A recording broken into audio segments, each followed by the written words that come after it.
welcome to the Information Paralyzed podcast, a podcast which provides information on how to realize our infinite nature, thereby, through application of this information, creating a paradise of mind and world, not so that they differ.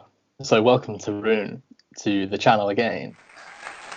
Thank you very much for inviting me again. So this is Tarun Pradhaan.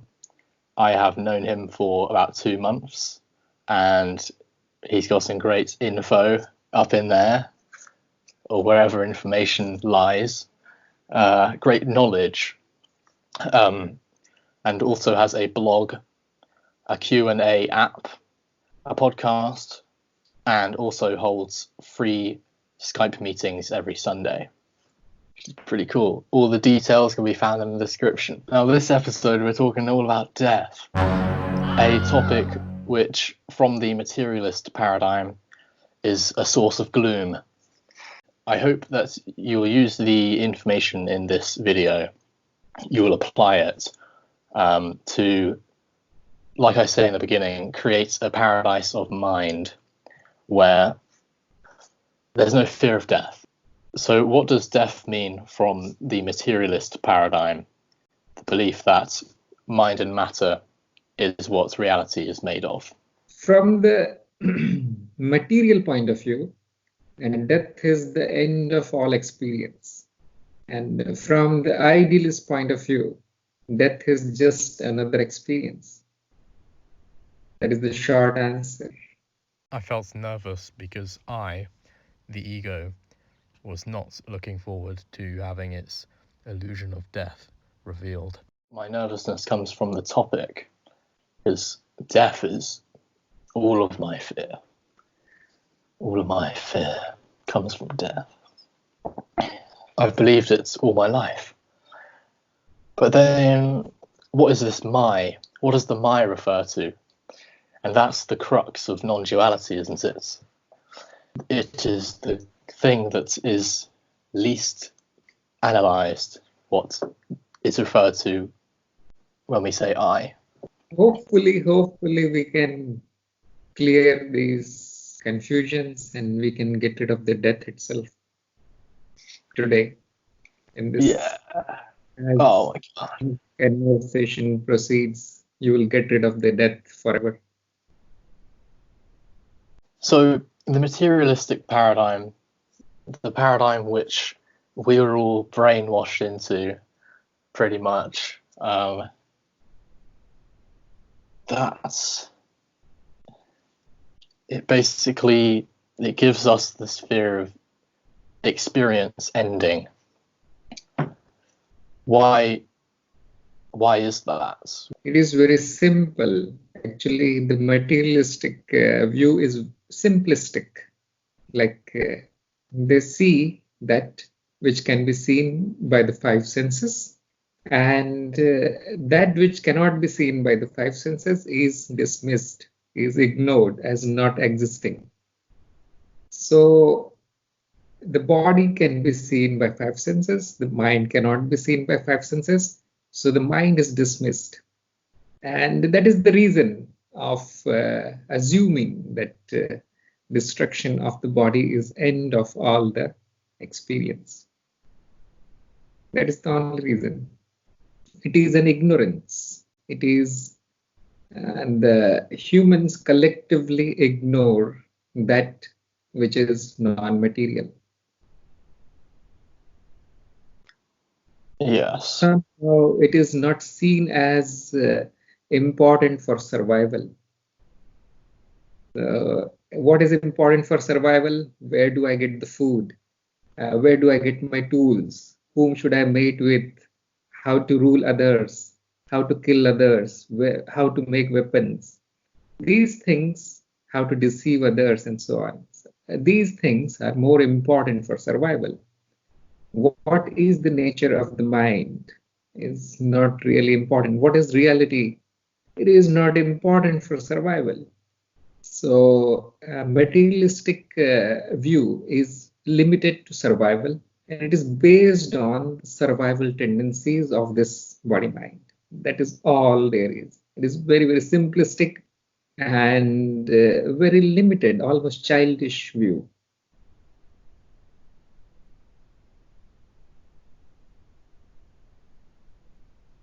Okay.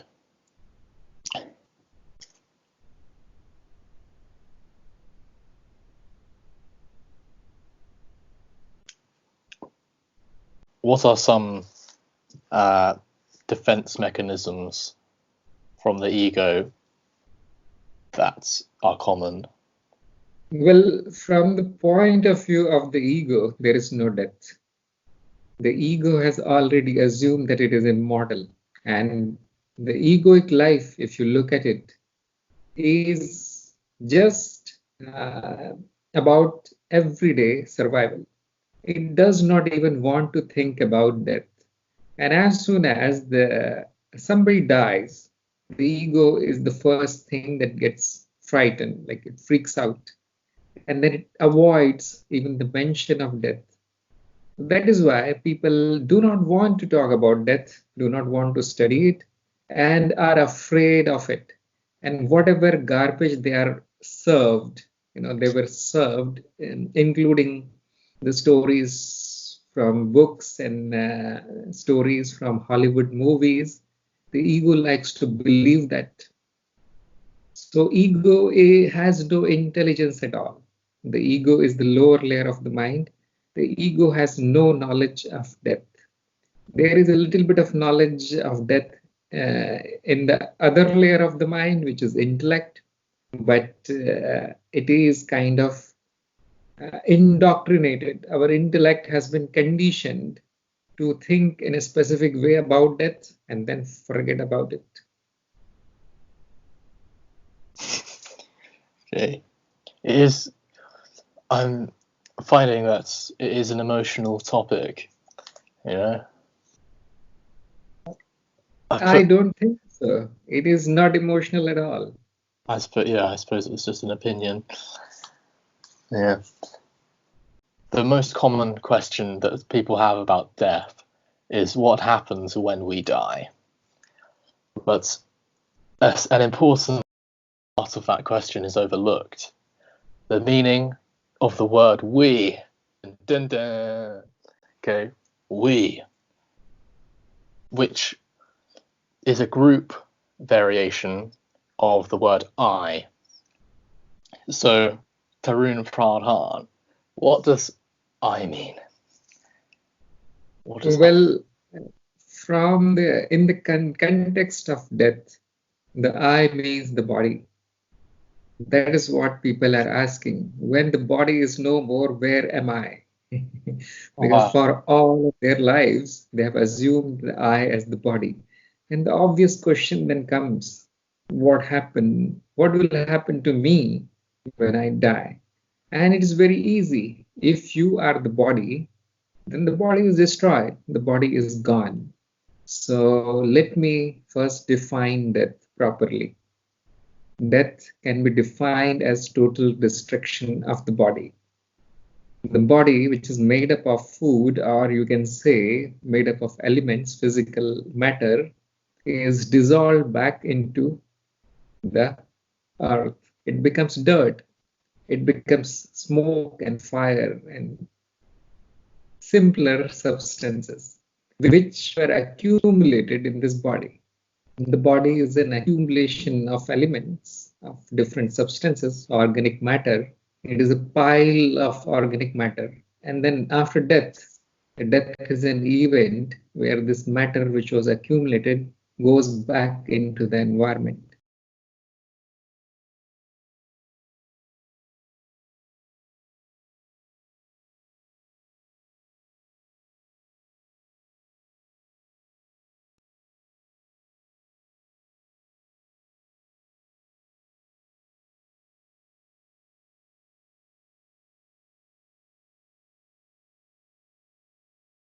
That is the definition of death that I use most of the time. I use this definition.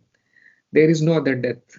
And if you are the body, and if you are convinced that you are the body and nothing else, then as soon as the body is destroyed, There is nothing else. Nothing else can happen after the body is destroyed. What me is for most of the people, what I am for most of people is this body. And if your view is limited to only the body, then nothing at all happens after death. It is the end of the body. Yeah, it's like a recycling of matter, right? Right, yeah.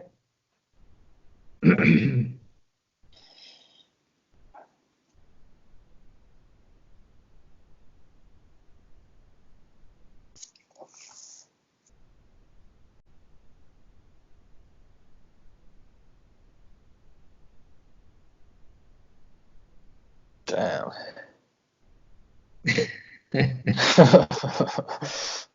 Because the thing is if we get this death thing handled, we live in heaven. Because if we're not afraid to die, then damn.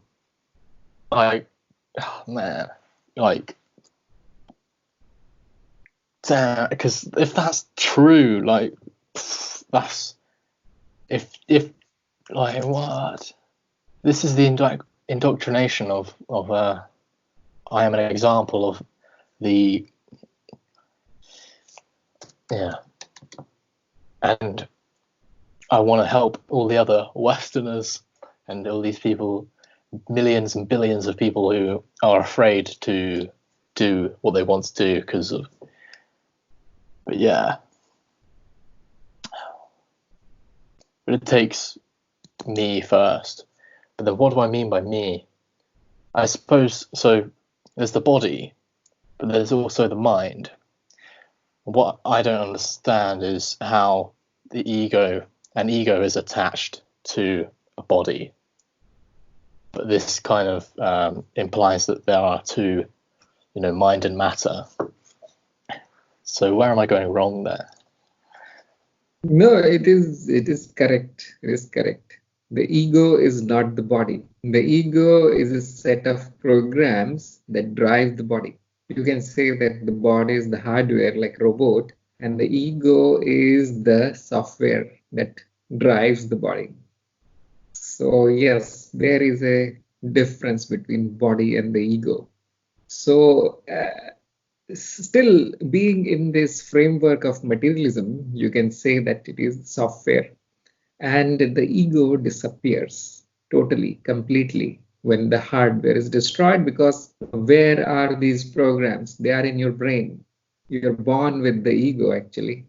The ego is just a set of hard-coded like software in the mind, you can say in the brain, and as soon as the brain rots away, the ego is gone, which probably the ego goes first, and then the body rots away slowly.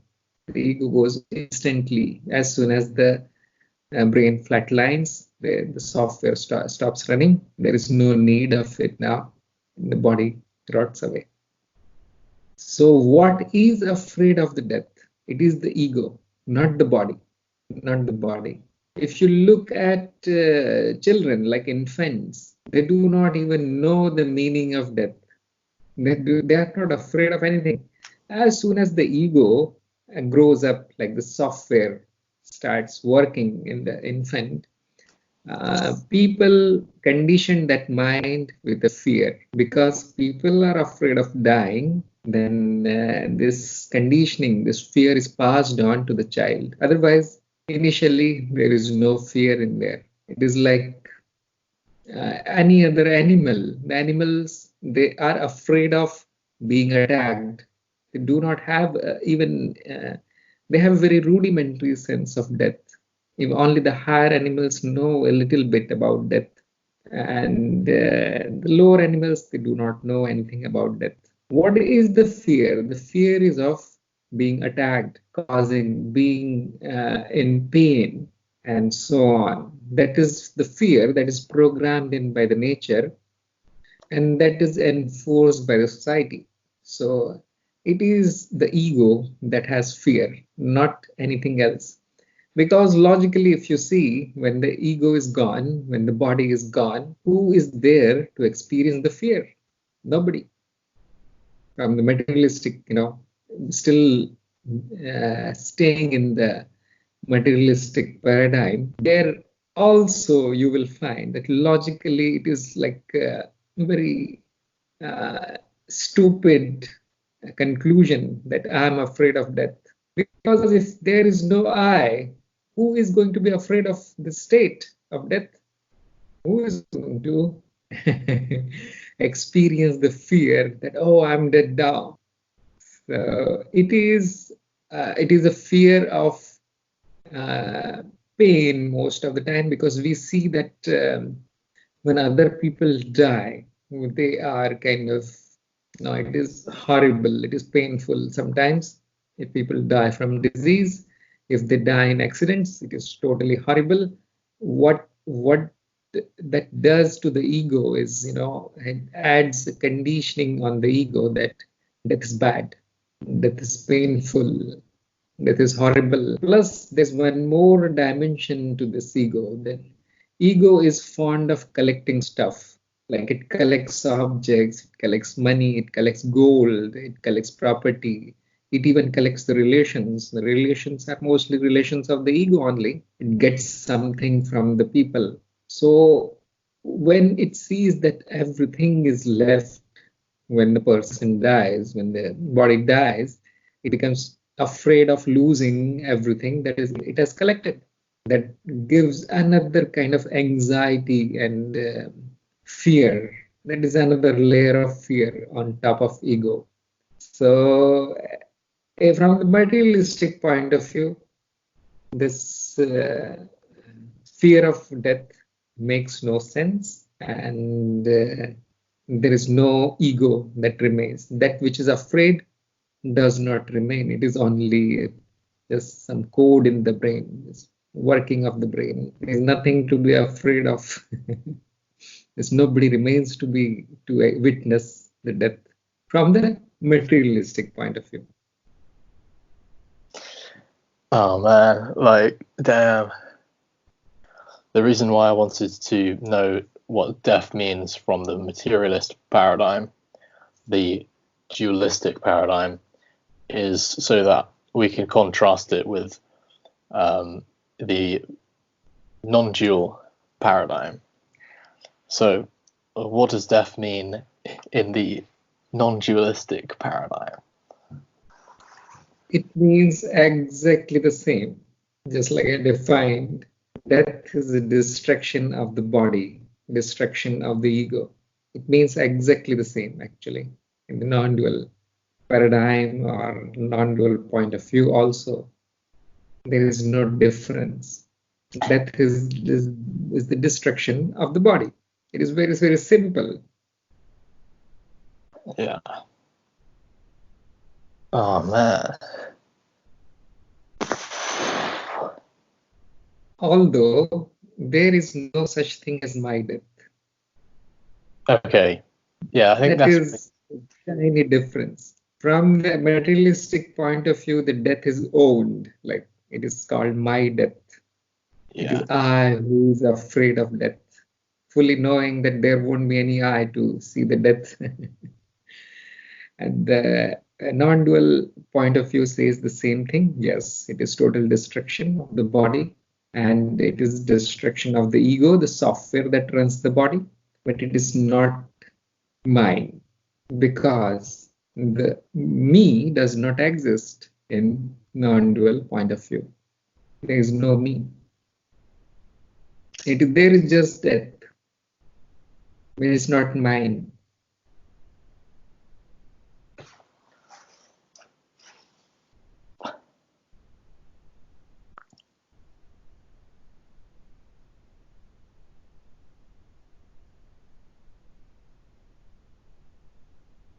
Did you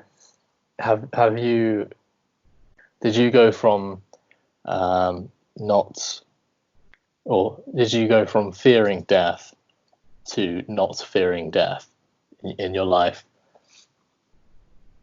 No, it will never happen, you see. Because when you're alive, the ego is also alive. The software is running. And the software has built-in protection, like a defense mechanism. The fear is only an emotion that is associated with the defense mechanism. See, if there is no fear in you, you are not going to protect your body, which many people do, like people who drive very fast, or people who go to dangerous places, or are very fond of wars and killing others. There, the fear level is very low, and so they die very quickly. So fear is a mechanism in the ego. It's like a program in the ego which stops us from doing something stupid.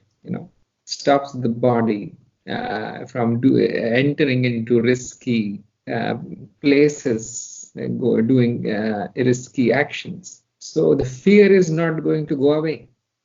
Fear of death is actually very healthy from this point of view. Excessive fear, like if I'm in a safe place and nothing is happening to the body, I have food on my table, and even after that there is fear, that is abnormal. That is abnormal. The normal fear of death is okay, it's perfect. That means the software is running. That means there are no errors in the software. Abnormal, like kind of phobia, that is not healthy. That is a sign of a mental disease. So no, the fear of death, even if you follow the non-dualistic or idealistic or any kind of ism, fear of death will not go away, and it should not.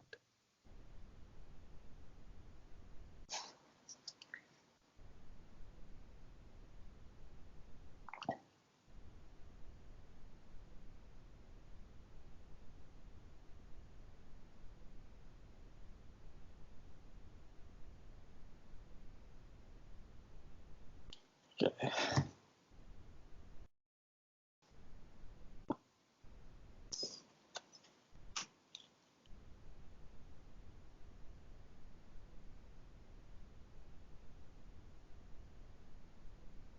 Like I can tell you, look, you are the soul, you are the consciousness, you are immortal, kill yourself.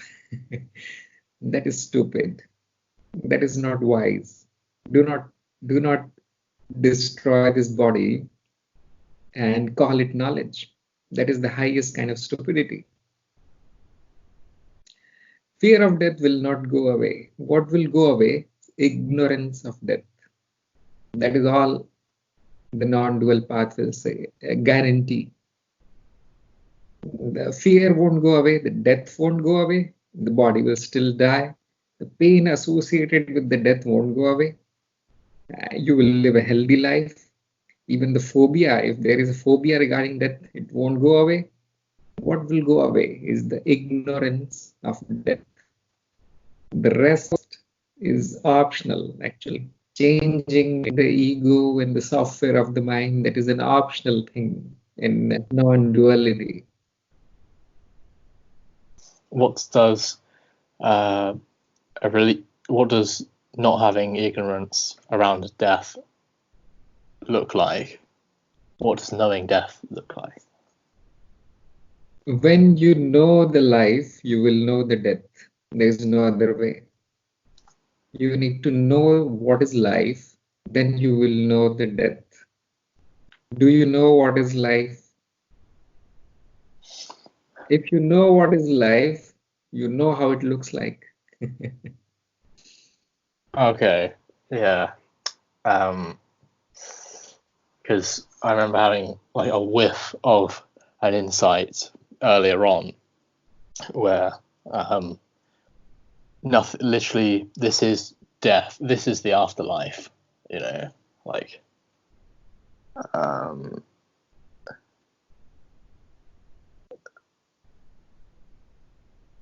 like there's no, I think the consensus is in Western places is, or most places is just we go to a black, everything fades to black. You face black. Yeah, like people think Black that spot, death is just black or nothingness. black. If you face the black, that means you are not really dead. That means there is blackness. There is experience of blackness and somebody is experiencing it. So I think materialistic people are shooting their own foot when they say that there is experience of blackness after death. Or they are saying there is no experience. That is also illogical. Because who knows what is the experience? They do not know because they are not dead. So to say that there is no subjective experience is as good as saying that there is a subjective experience once the body is destroyed. Both positions are wrong. I mean, they do not make any sense. You cannot conclude anything about the mind from outside, like objectively. You cannot conclude anything about the subjective experience by simply looking at what is happening to the body. Look at my body right now. Can you say what is the subjective experience of this body? No. Let us say this body is destroyed, it's rotting away. What can you say about this subjective experience? Nothing at all. If you assume that there is blackness or redness or whatever color your favorite color appears after death, it's just fantasy, and it is very stupid fantasy. Okay. When you say no experience, another fantasy. You cannot conclude anything by looking at the body. When the body is asleep, can you conclude anything? No. People will say, oh, the person is dreaming. Why? Because when they were sleeping, they had the experience of the dream. Now look at the dead body. Do you have the experience of being a dead body? No. Why? How can you conclude anything about the subjective experience? The conclusion that it is not there, the experience is not there, is as foolish as concluding that there is an experience after death. Both positions are totally wrong. So there's absolutely nothing, like death doesn't exist. No, it does. Okay. Death is just like we described. It is the total destruction of the body. It exists. It is real. Okay. But what's the part that doesn't exist? 'Cause there's like, what's the part that everyone is getting wrong? That the part that says that there is no experience, or there is experience, or there is a certain kind of experience, or the experience of blackness, or there is an ego there looking at the death and is kind of crying because its favorite robot died, is destroyed. All these assumptions are wrong. They do not exist. They are not real. All right. You cannot know the death like this. You cannot know it. Know what is life. What is life? And that will throw some light on what is death. Okay. I must ask, what is life? That is better question than what is death. Life is a series of experiences. One experience starts, it ends, the other experience starts, it ends. It is a continuous changing experience. That is life. Life is a series of experiences. So it is a happening. The life itself is a happening. The life is a series of experiences. And the death is another experience in life. That is all it is. It is another experience. It is just like birth. The birth is an experience, death is an experience, and experiences do not stay, they come and go. So it is like once you know what the essence of your life is, then you will know what is the essence of death. And it is simply an experience. The essence of the life is experiencing. Death is another event in this series of experiencing. But I thought that we cannot experience death. We cannot experience death as egos, as bodies, as we experience any other object out there. But that which is experiencing experiences it. So that which experienced birth is going to experience death also. And just like the birth is not my birth, the life is not my life, the death is also not my death. The experience is also not my experience. It is always of that which can experience. So let us go to our 4 kinds of experiences that we are having right now. The first experience is the experience of objects, the world. The second experience is experience of the body. The third experience is experience of the mind. And the fourth is consciousness. The consciousness is the one that is experiencing these 3. What is life? The experience of these 3 activities. These 3 kinds of experiences is life. What is happening while there is a human life? What is happening? We have the experience of the world and experience of the body. We also have the experience of the mind. And when you define death as destruction of the body, the experience of the world goes away because the senses do not sense anything. The senses are destroyed. The experience of the mind, nothing can be said about it. Just like I said, cannot conclude anything about the mental experiences. The consciousness, nothing can be said about it. These 2 unconclusive things remain. Now we can use logic to find out what can happen. We can use a little bit of rational thinking to find out what happened. Now the rule is very clear. That which is born will die. So let us find out what was born. Out of these 3 experiences, out of these 4 experiences, the 4 kinds of experiences, what was born? I don't think anything came into existence that wasn't there before. That is right. That is right. But things are not born, like they are not created. They change from one structure to another structure. You see, before this body appeared, it was a seed. You see, What? a seed, and it accumulated the matter from the surroundings. That is how it grows into adult body. When it is in the mother's womb, what it accumulates whatever the mother is eating. The blood of the mother is fed into that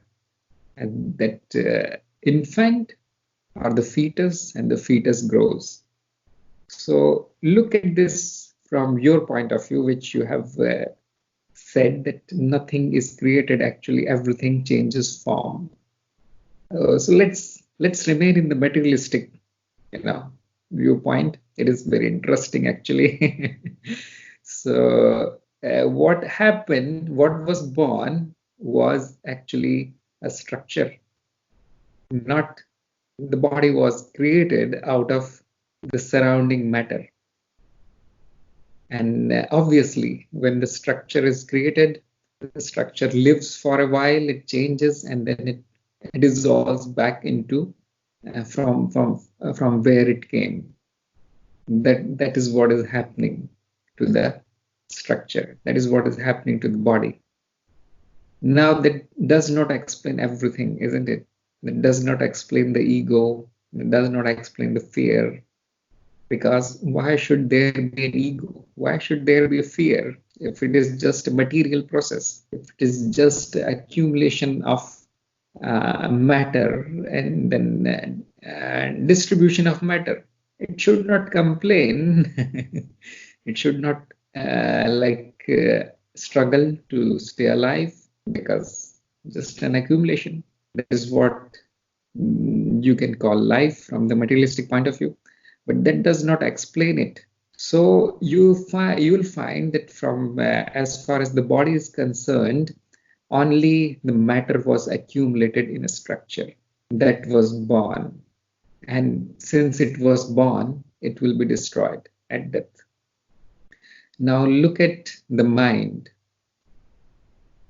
What can you say about the mind? Whether the mind was born, like for example, the mind is all of your subjective experience, perceptions, thoughts, desires, emotions. Was it born? What changed into mind? You see, you use your own definition of birth, which is like change of a structure, change of surrounding material into a structure, a living structure. Let us use this definition to find out whether the mind was born or not. So what do you think? We are pretty sure about the body. It was born. No, but that does not explain everything, isn't it? Let's find out about the third kind of experience, the mind. So the mind, like, this is... One second. I'll turn on the AC. 1 second.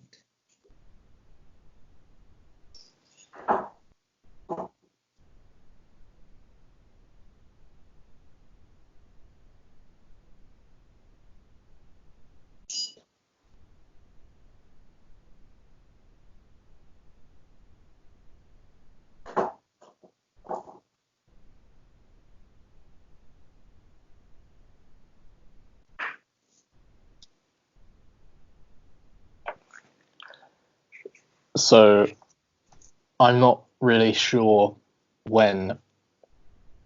Well, already there's implication of past and future, but so it has to be now. So I was going to say I'm not really sure when my mind was created or when it started. That is excellent answer. That is correct answer. We do not know. There is no way to know that. It will remain a gray area. Now let us take a look at the first kind of experience, the world. Whether the world was born when you were born, like this body was born. Could you repeat the question? Whether the world was born. So was the world born? At the time of birth of the body or any other time? Can you say that there was no world and as soon as the birth happened, the world appeared? Like the world was also born with me. Can we say like this? The thing is if I said the obvious answer, which is like, no, of course there was a world, then I'm implying time again. Excellent. The world has a history. It was not born. The history goes to infinity, isn't it? The world was always there. So it was not born, and therefore we can conclude that it will not disappear. It will not get destroyed when I die, when this body dies. So pretty sure about the world. It was not born. It will remain. It is there. till this body is alive, and it will remain when the body is gone. And that is what you will find in your actual experience, that when somebody dies, well, the body is destroyed, but the world stays. The world does not disappear if somebody dies. This is our direct experience. So we can very confirm, we can be very, very sure that the world was not born. It continues, and after death also the world is going to continue. About body, we are pretty sure that the body was born, like it was converted from substances, from matter into a structure, and then that makes sure, that makes it certain that the body will be destroyed, and that is what we call as death. That is what we have defined as death. About the third experience, just like you said, cannot conclude anything. About the mental experiences, thoughts, the emotions, and perceptions and all, cannot conclude anything by simply looking at the world or the body or anything else. Then let us go to the fourth kind of experience, or the fourth entity that we know of, we have a direct knowledge of, which is consciousness, which is the ability to witness, the awareness, the that which knows an experience. That it's not a thing, that which knows the experience. It is not even mind. You can differentiate between consciousness and mind, because mind is all these activities, the subjective activities. Thinking, perceptions, imaginations, desires, feelings, emotions, pleasure, pain, all these things, this is mind, activity of the mind. It is not happening if it is not being perceived. If there is no consciousness, there is no mind, there is no body, there is no world. Consciousness, something which is the ground of the experience, you can say, cannot be called as the fourth experience, but we say, okay, it's the fourth one.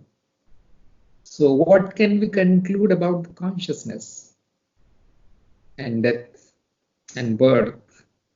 Like, was the consciousness born when the body was born? So this is one of the strongest beliefs of the materialist mindset with which I have been indoctrinated. We can say, we can take a look at all the beliefs, because that's what we do on the path of knowledge. That's what we do in the Advaita or non-dual path. I'm not going to tell you anything, actually. I do not know anything. I'll just destroy what you believe. That's all. So let's think. Let's find out about consciousness. Like, use your definition of creation or birth, like accumulation of raw material and forming of a structure. So let us find out what raw materials the consciousness is made up of. None. Then it took birth in form of, like, present form. Consciousness.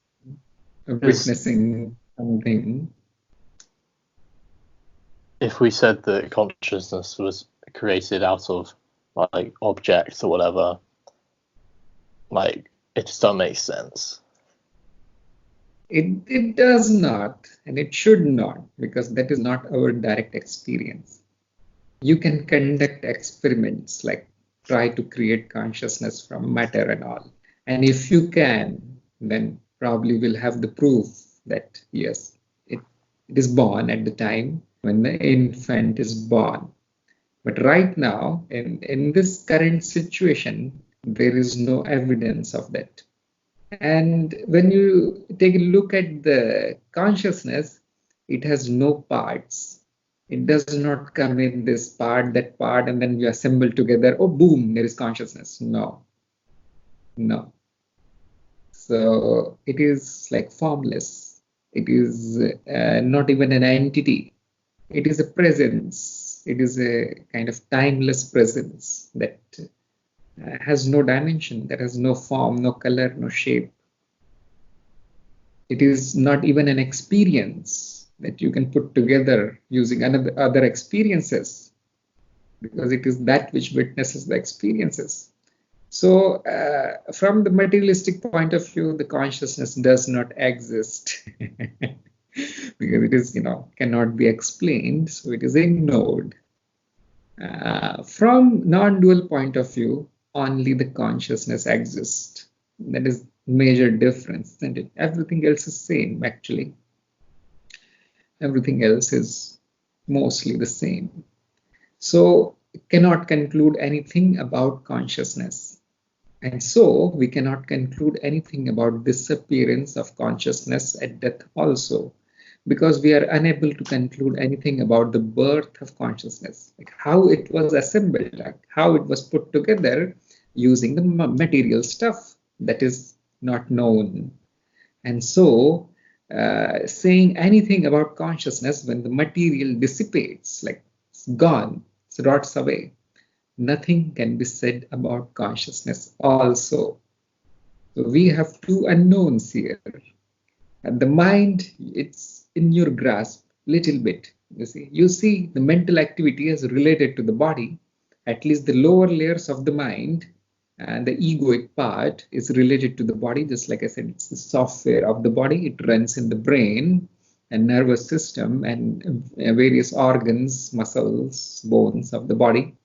So we're pretty sure that will be destroyed. The person will be gone. No person. But we do not know about the subjective part. The memories. What happens to memories? We do not know. The memory is not a program that comes with the child. The memories are accumulated during the life. What happens to those memories? We do not know. So there are pretty much two unknowns, like half of the mind is unknown, half of the whole of the consciousness is unknown. You cannot say anything about their birth. You cannot say anything about their death. Death means destruction. Birth means construction. You cannot conclude anything about the construction and destruction of both the mind and the consciousness. Now, before you ask another question, I'll kill all the questions by saying this. In the past meetings, we have seen that everything is mind, if you recall. I have shown that the objects, they are perceptions, which means they are mental in nature. There is no object out there except perception of it, which is in mind, not in brain. The brain is another object which is perceived through the mind. It is a subjective experience. And the body is another object. The body is just like another object. You see, just like this object was assembled in the factory, it is a collection of matter. Similarly, this body was assembled in the factory that is called the womb, mother's womb, using some raw material. It is an object. The body is an object. But all the objects are nothing but mind. They are perceptions of objects. So now I'm clouding your kind of certainty that we know something about the body, because it is mind. And just like we concluded, we cannot conclude anything about the mind, its birth and its death, we cannot conclude anything about the body also. I clouded the body also for you. Now look at the objects again. It is a part of the world. The world is made up of objects, isn't it? The whole planet is an object. The solar system, the universe is an object, collection of objects. Now, when I say the objects are mind, I'm clouding the world also. We cannot say anything about the world also now, because we cannot say anything about mind. World is also a subjective experience.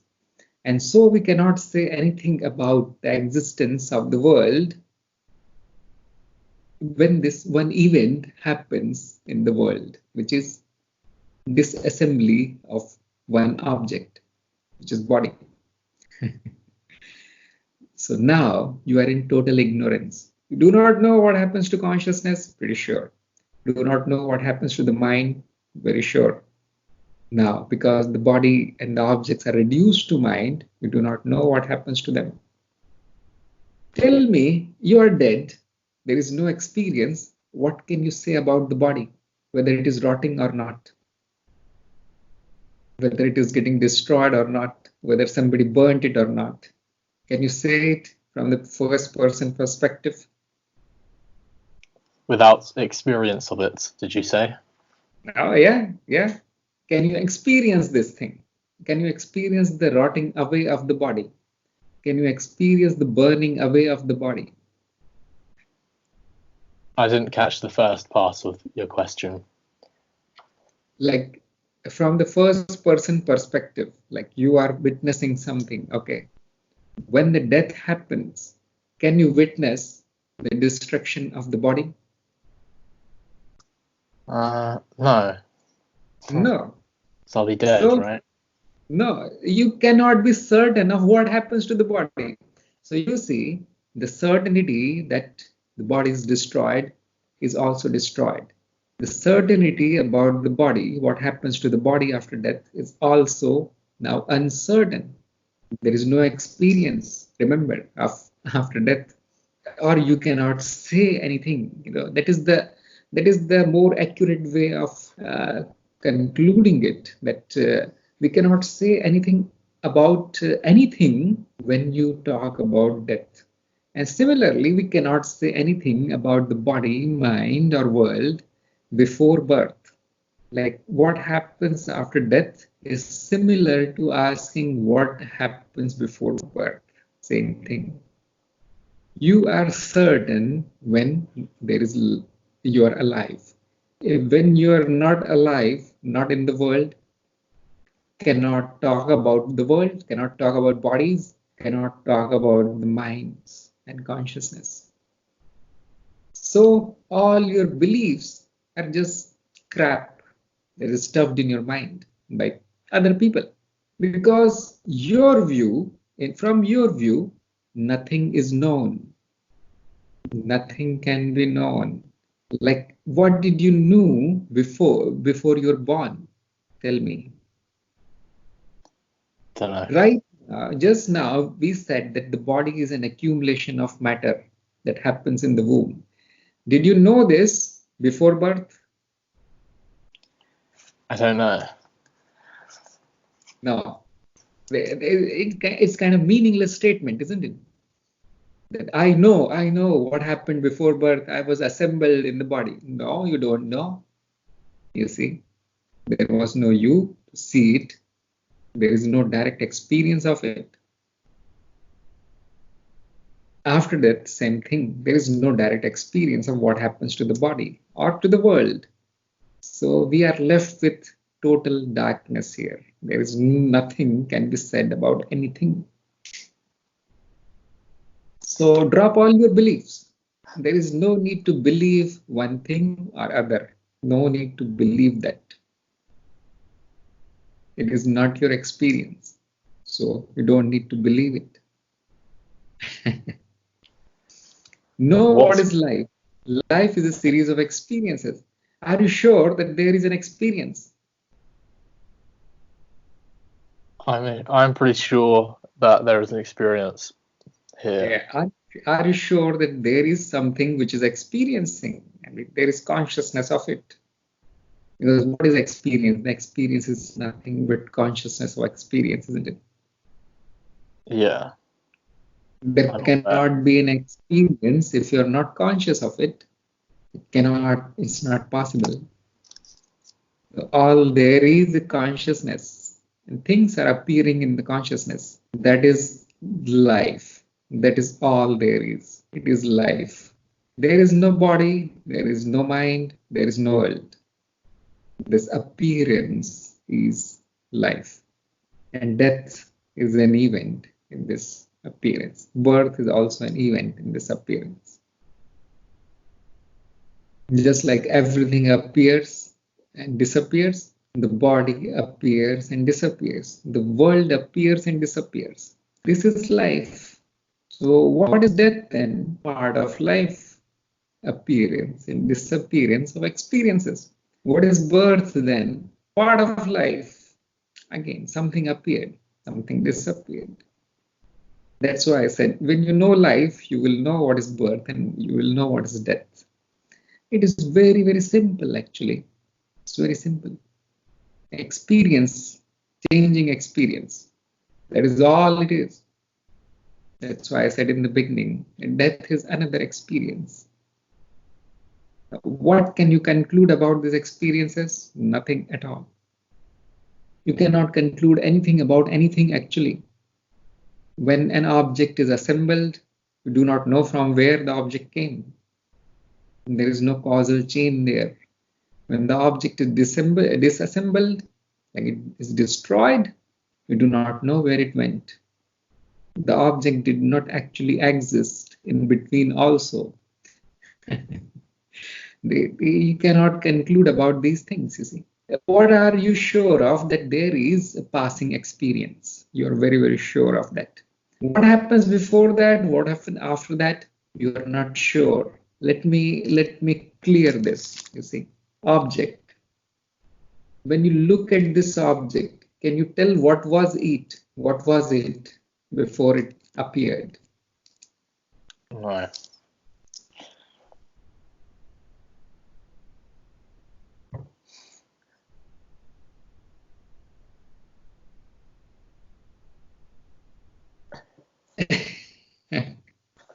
I'll be editing this later on, so. No problem. Yeah, you can think also.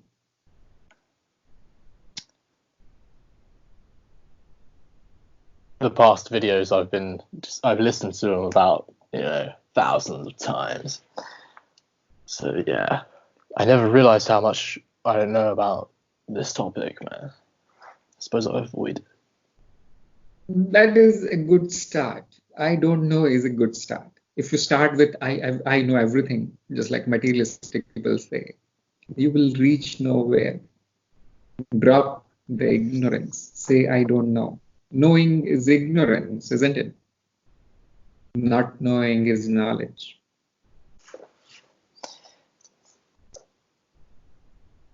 What would you suggest for me to do to understand?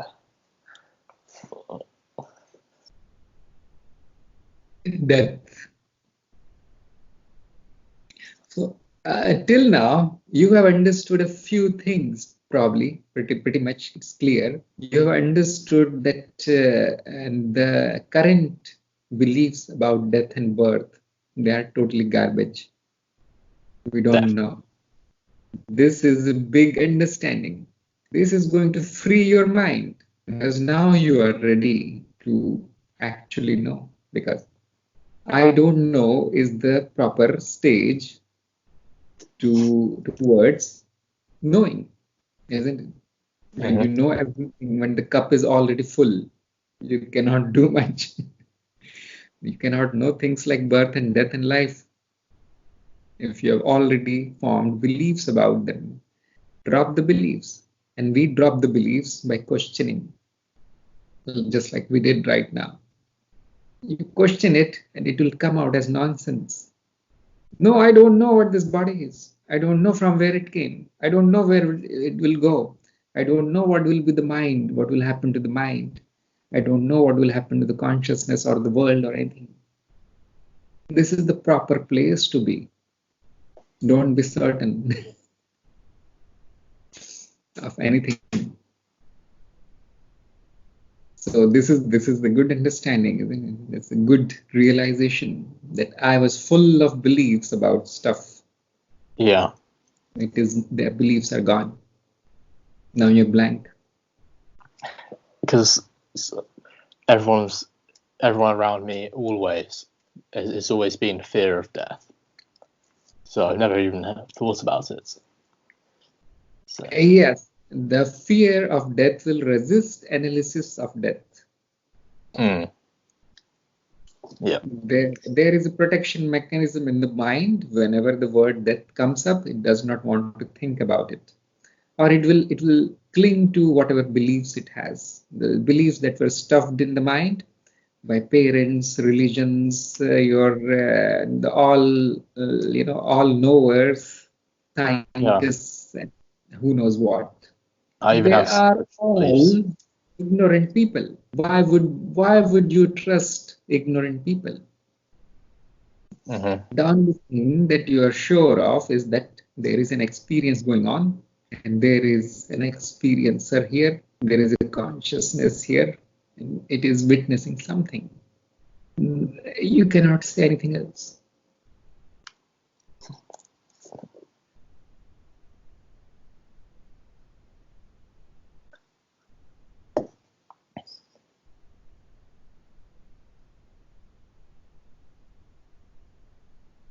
Right now, right here, there is no birth, there is no death. Because what is birth? It is a story that was told to you by your parents. Look, you were a baby, you were born on this date, and this is your happy birthday. You don't know that.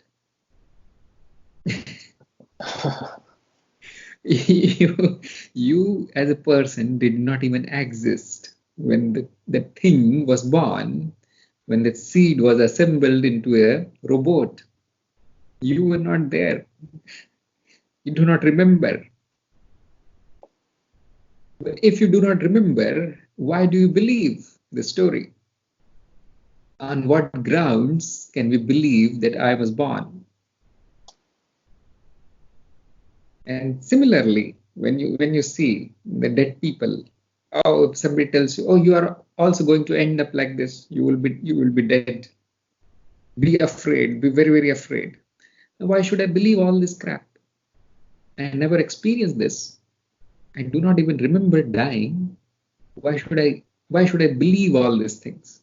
Why not I keep my slate clean, neat and clean, like squeaky, shiny slate?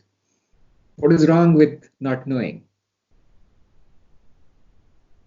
What is right with believing stuff that I have no idea of? I have no way of verifying it, and I have no way of directly knowing it.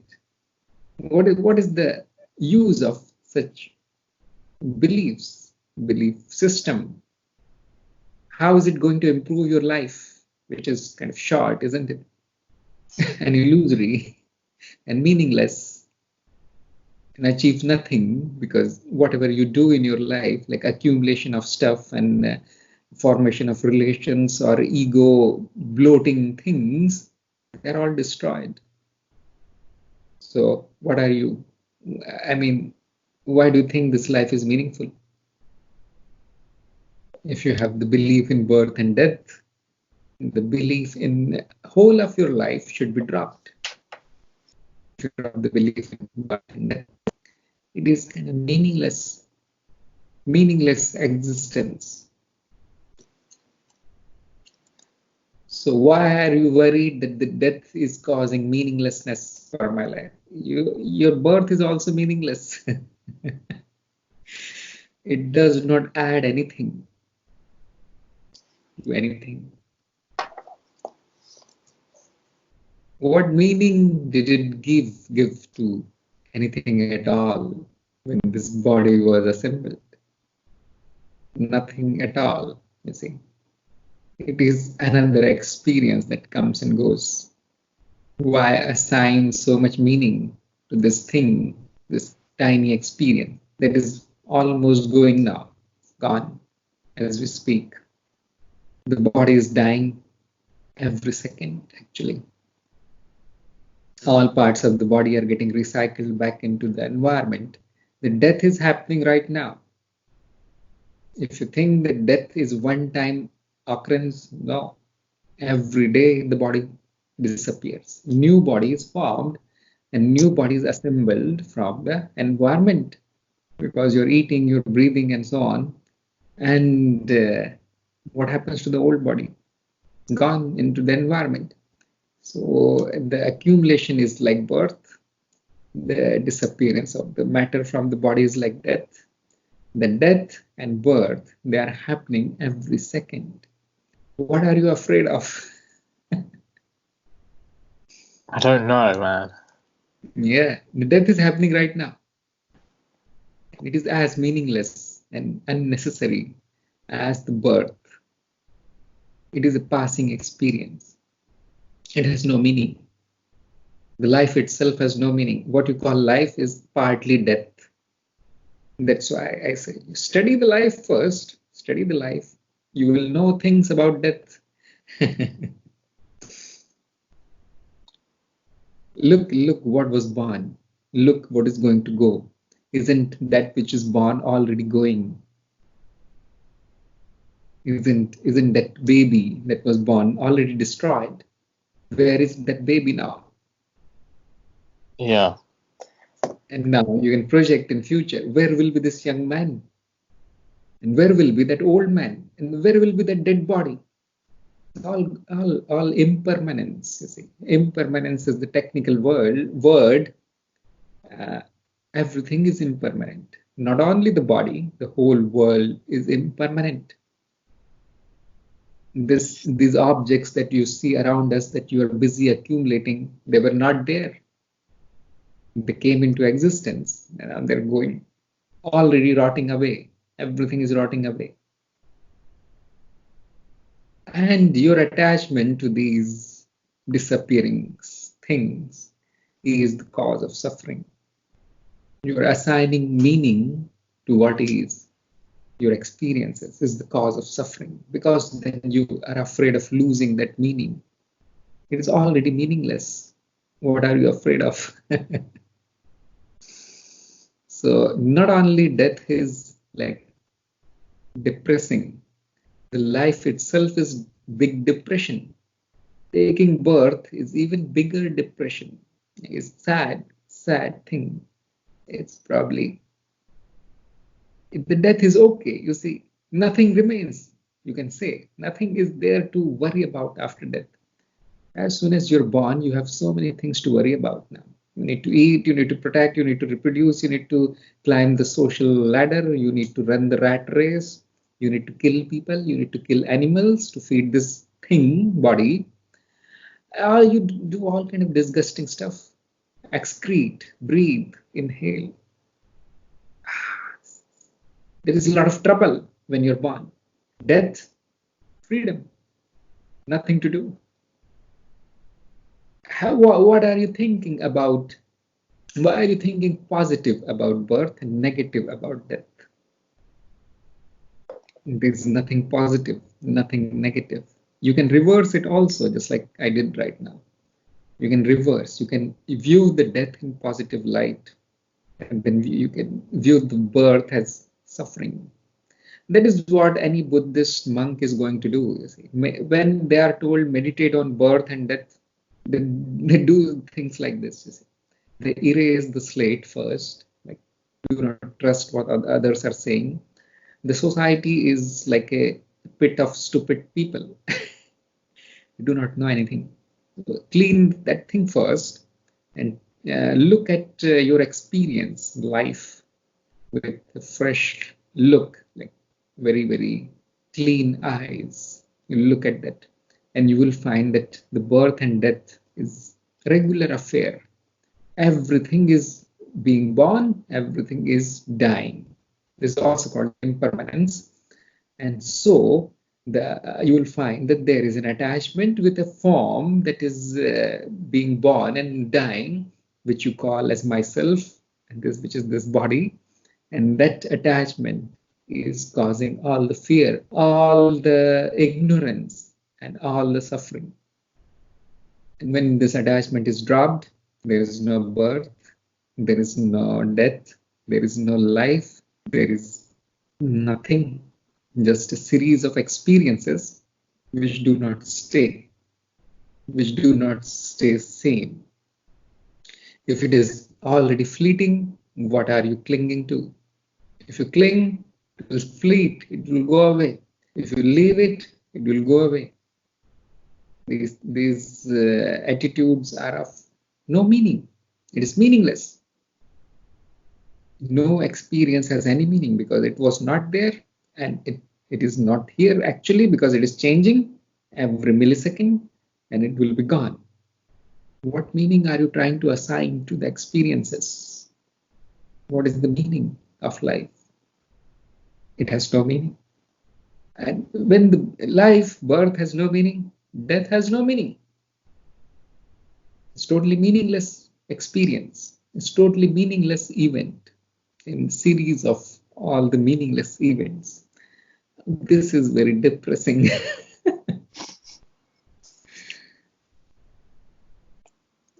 The ego part of it is what I don't understand. Like, how does the ego, like, how is it assigned? Like, the ego is another experience. Can you experience ego? Like collection of programs that is related to survival. yeah. Like these programs, they ensure the survival. Like ego is born with the body actually. So the baby starts crying. And when the mother feeds the baby, stops crying. The mother is trained to feed the baby. Whenever she hears the crying, goes and feeds the baby. This is the primordial ego. It is trying to stay alive. This is a program in the mind. It is born with.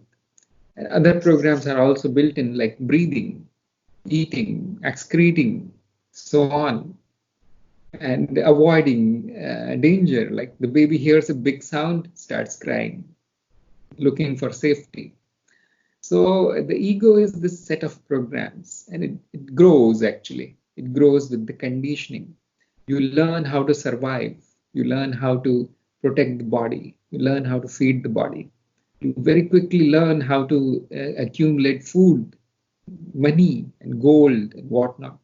You very quickly learn that certain people are helpful in my survival of the body, such as your parents, such as your partners, and some of them are kind of helpful in reproduction also, which is just survival only. So you form relations, you accumulate relations. And this ego grows, and then one day it disappears. So it is also a meaningless activity of the mind. It's also an experience that is continuously changing, and it will go away. The birth of the ego is kind of continuous, and death of the ego is continuous.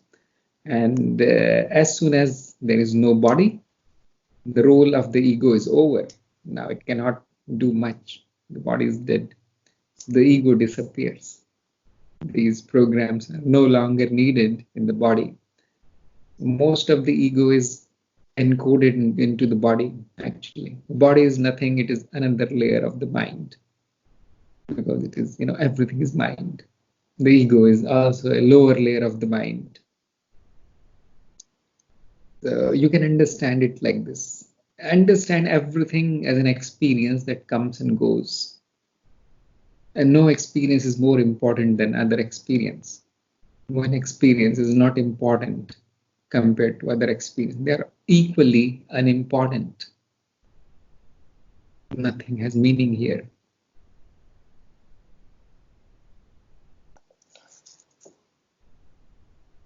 So when I think, well, the accumulation of money and such is important, that's just the ego, isn't it? That is ego's point of view. You see, there are many people who think they are the ego. They are very convinced that, no, I'm not the body, you see. Especially people who know a little bit of biology and mechanics and physics. The pile of atoms. No, I'm not it. I'm the one who is in charge of this robot. I'm that. What is that? That is ego. That is a set of programs. So the identification has moved to ego for such people. So when the ego speaks, it speaks like this. I need money. I need food. I need relations. I need social status. No, the body is not important. And such people often abuse the body also. They make the body as an instrument of pleasure, because that is what ego is after mostly. And they use the body to avoid pain, because that is what programming says. So many people are established in ego, and they speak this kind of language of the ego. You can very easily see this. Who is where? You can see it. And similarly, some people are identified with the intellect. No, I'm not egoic. I just collect whatever is needed, but I'm studying. I like knowledge. I like to invent things. I like to change the world. No, money is not important for me. I earn a little bit. That's all. I'm not greedy. But I like to create something. I want to become a big singer and so on. These people are attached to the intellect, which is another layer of the mind. Similarly, the spiritual kind of people, they are attached to higher layers of the mind, also known as different kind of subtle bodies. They are attached to that. And the yogi or the jnani is attached to consciousness because he's told that I am consciousness. I'm nothing. I'm consciousness. Other things not important for me. And that is also meaningless. I am not. That is more meaningful. I am not any of these. That is more meaningful. There is no person. There is no individual. There is no I. These are concepts, the ideas in the mind, thoughts that come and go. They are totally meaningless. And therefore, whatever this I does, whatever this I thinks or holds as belief is also meaningless, because meaning is given by where you are. If you are in the body is the most meaningful thing for you. You will find such people building bodies, making the bodies more beautiful, doing the plastic surgery in the body. They don't want to die. Also, such people are very, very afraid of death because the identity has shifted to the body. And there are some people who are totally in ego, like they want things, they want to climb the social ladder, they want to kill others, they have a religion, they have a race, and so on.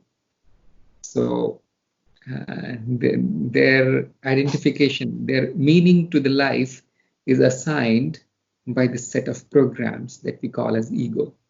The ego is assigning the meaning to their lives. And you can go on analyzing like this and concluding. Ultimately, because there is nothing meaningful, there is no existence of the I except in the mind, and the I assigns the meaning. Ultimately, there is no meaning. The meaning is that which is given. There is no inherent meaning in all of these experiences. Not of birth, not of life, not of death. They are equally meaningless experiences.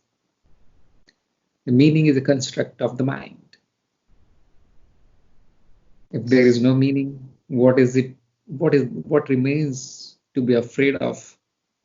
Because there you have assigned a meaning, you are afraid of losing the meaning.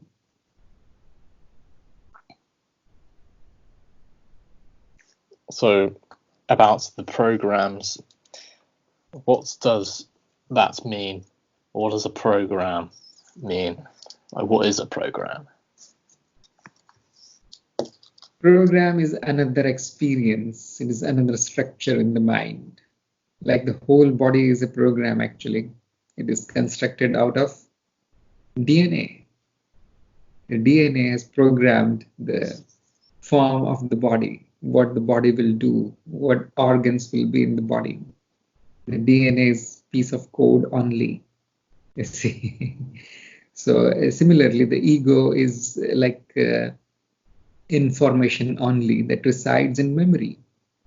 The egoic memory holds the string of code that is the egoic program. The ego does not come built in the DNA. When the body forms, the ego appears with the body. So you will find that no ambitions are programmed in DNA. No fear, no anger is programmed. There are very, very basic stuff that is in the DNA. The rest is it appears out of this growth process. And the ego also appears as an outgrowth of the body, as just one layer above the body is the program of the ego. You can almost say that the program is integrated in the body, in the nervous system. It is like a knee-jerk kind of reaction. You hit the knee and it jerks the feet, jerks the leg, something like this. The ego is a knee-jerk process of the body.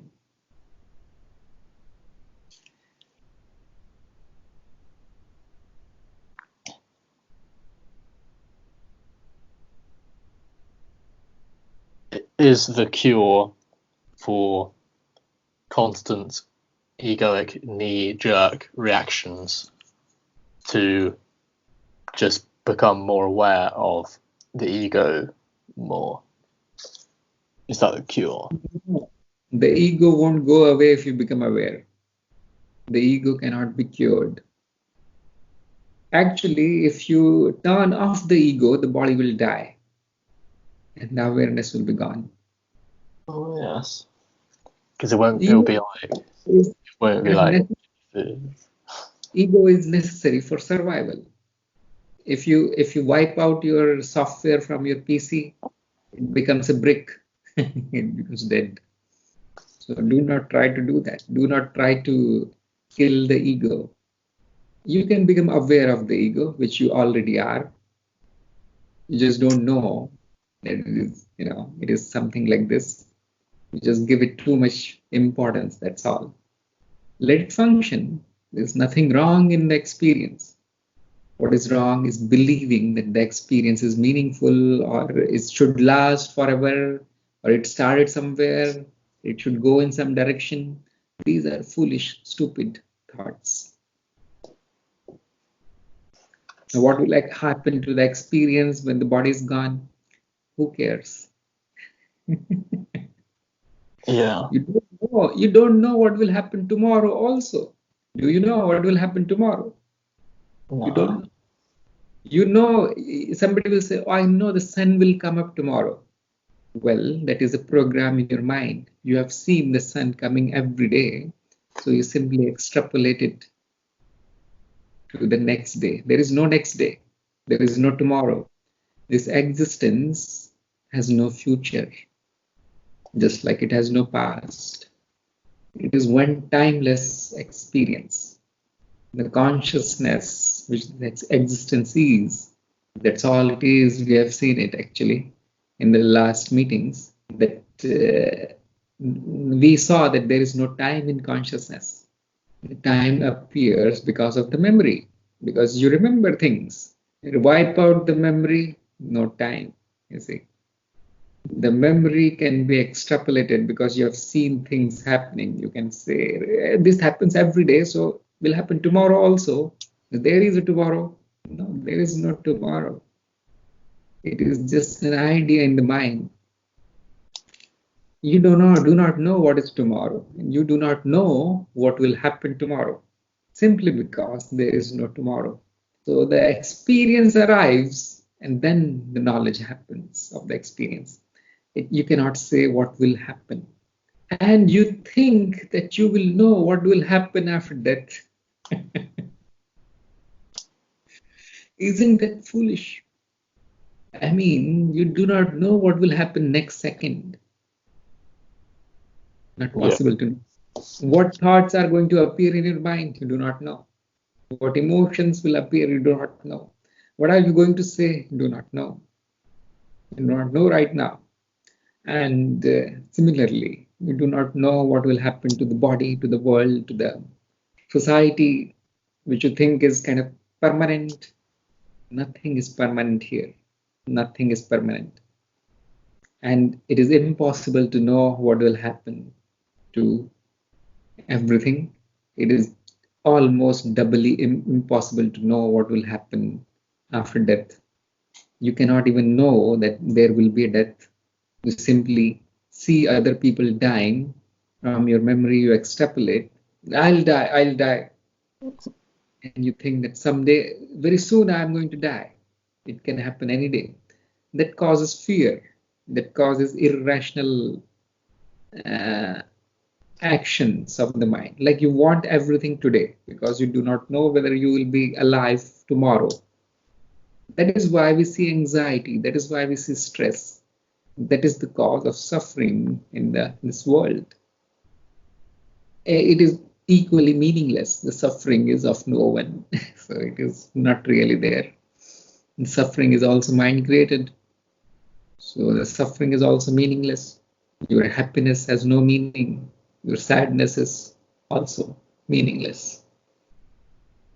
So when you don't know the future, why worry about the future? Why why make the present a suffering? Why turn it into a suffering? You do not know about the life also. You do not know anything about birth also. But you claim to know everything about death. Isn't that foolishness? And then on top of that, you are afraid. You allow this fear to govern your current actions. Isn't that stupid?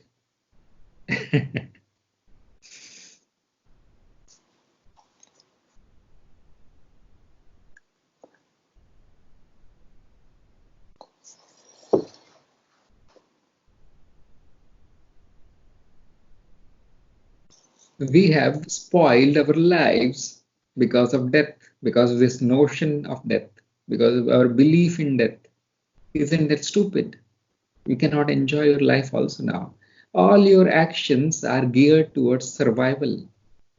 Survival is not going to survive. Yeah. Nothing survives. Why are your all actions about survival? Why are you a slave of this program that runs in the brain? It's not intelligent. It is not wise way to live. You do not know how the birth happened. You do not know how to live a life. You do not know how to die. Nothing. It's total ignorance. It's totally automated process that is going on. Like robot will live, like zombies we survive.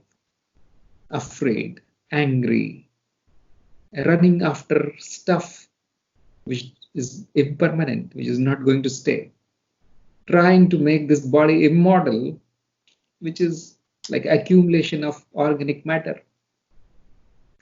It is a passing experience.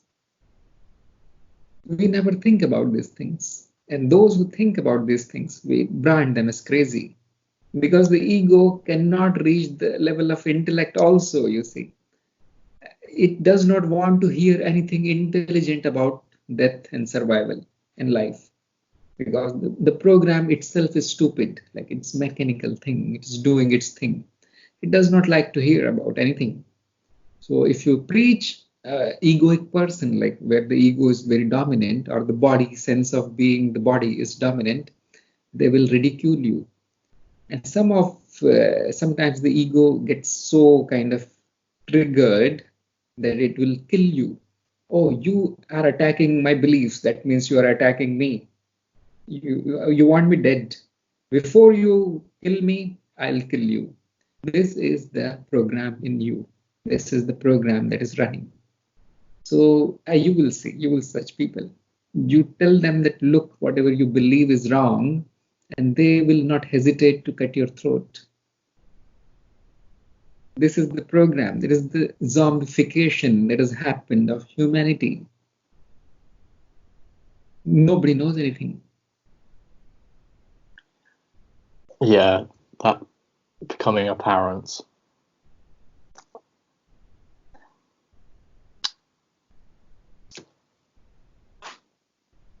Damn. Just like I said, I cannot tell you much. I do not know what is death, what will happen after death. I'm not dead. You see, you can see me alive. So if I speak only from experience, nothing can be said. I cannot even tell you whether I was born or not. You see, for example, you enter a dream. The dream is created with whole of your history there, isn't it? In the dream, you are of such and such age, you have friends, you have relatives, there are buildings and cities. There are even historic buildings in the dream, you see. You enter an old palace, let us say, old temple which is ruined. How is it even possible? Whether your dream existed in time, whether you were born in the dream one day, because your dream parents are going to tell you, look, you were very, very tiny, you were born, you're always crying, and so on. And the dream character in the dream believes it blindly. The dream character has no way to find out what was born, whether the world existed before me. And the dream character knows nothing what will happen next moment in the dream. It is pretty sure of everything in the dream actually.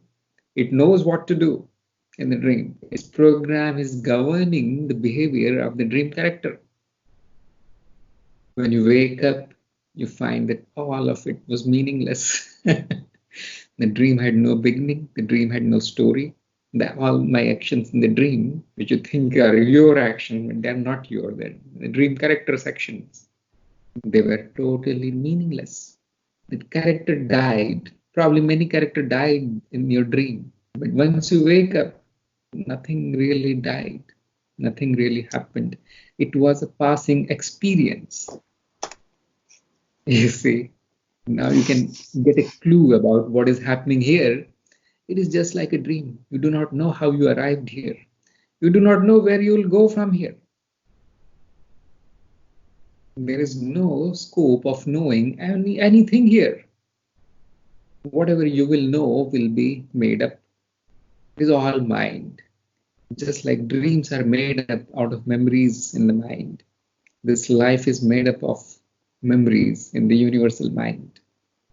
Just extrapolate it, one step above, as below, so above, as above, so below.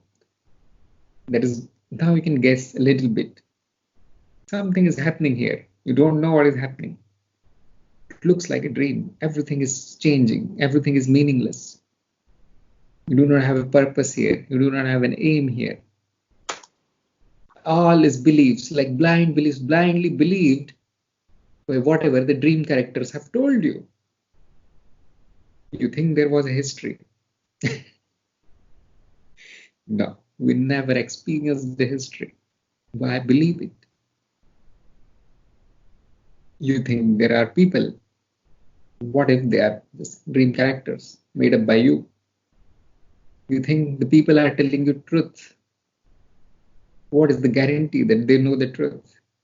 They do not know even their fingernail. They do not know this thing. You expect them to know what is death and what is life and what is before birth and what is rebirth. Why? I mean, why is there so much stupidity in this world? Why can't you simply admit that I don't know? Live the current moment first. Try to experience what is being presented here. Know it first. Know the life first. Life is an experience. Know what is experience, what is experiencing. Why are you so worried about who am I? Where was I born? In which family I was born? Am I superior? Is my race better than other races? Do I need to kill everybody here because they are stupid and kind of inferior? And our life is now corrupted by these notions. We are not really experiencing a life. We are experiencing our conditioning that is stuffed in a very, very pure mind. The mind of the baby is very pure. There is nothing there. Look at the baby, simply experiencing, simply looking at everything. No world domination plans there. In the mind of baby, you should be very afraid if the baby starts planning for world domination, making nuclear weapons and all. Then there's nothing there. Not looking for survival, not looking for mates, not looking for prestige and social status. It's pure experience. Then these things are stuffed because we grow up in the human society. There is no other option. You cannot grow up outside human society. You will die in 2 days, you see. And then body cannot survive without the society. And the poison of the society then enters your mind. And it pollutes your pure experience. Then you start living in the mind, not living in the now. The life happens in the now, not in the mind. What are you worried about? Oh, my whole life was kind of boring. Now I need to do something big, because that is what life is all about. You see, either past or future. You do not know the past, you do not know the future. That is the funny thing.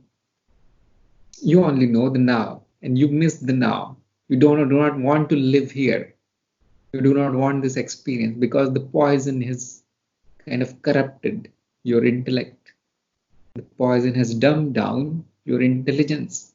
You do not want to enjoy the experience. You want it to last forever. You want to become immortal. You are afraid of death. No, no, no, I don't want to die. As if you know what is death. As if you know what is birth. So, everything is irrational here. Everything is illogical here. The pursuit of a seeker is not to know death, not to know birth, not to know in between things. The pursuit of the seeker is to drop all this conditioning. And then what is will shine. What is reality? That is already here, isn't it? Drop that which is not. Then the what is will shine. Become a child. Become a baby again. With full understanding, intellect, rational abilities, not stupid baby. Babies are stupid, they do not know. You can become like a baby, not a baby, like a baby, like pure like a baby. And then you will know what is reality. Then you will never ask what is birth, what is death. You will not even ask what is life. Because the life is defined as anti of death, isn't it? Your society will tell you, look, the opposite of life is death. You need to live. You cannot die. You should not die. No, the opposite of death is birth, actually, which is worst thing that has happened in your life. Death is liberating. Birth is bounding. Birth is bondage. So, the life is a continuous series of experiences. Death is not opposite of life. There is no opposite of experience. There is no opposite of experiencer. There is neither non-experience. There is neither not experiencer. The absence of experience and the experiencer does not exist. It has no dual. It is non-dual. The life is non-dual. The death has an opposite, which is birth. The birth has an opposite, which is death. Life has no opposites. Life is forever, like it is eternal. It is not immortal. It's not going to stay like in time. It is beyond time.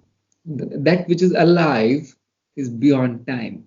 It was not born, and it does not live, and it's not going to die. That which is aliveness is consciousness. And if you say, no, the consciousness appeared at this time, stupidity. That means somebody has poisoned your mind. You do not know when it appeared, really. I also do not know. Don't ask me. And you'll say, oh, the consciousness is going to disappear. Let's run, do something about it. Stupidity of the highest kind. You do not know it. You do not even know what is consciousness.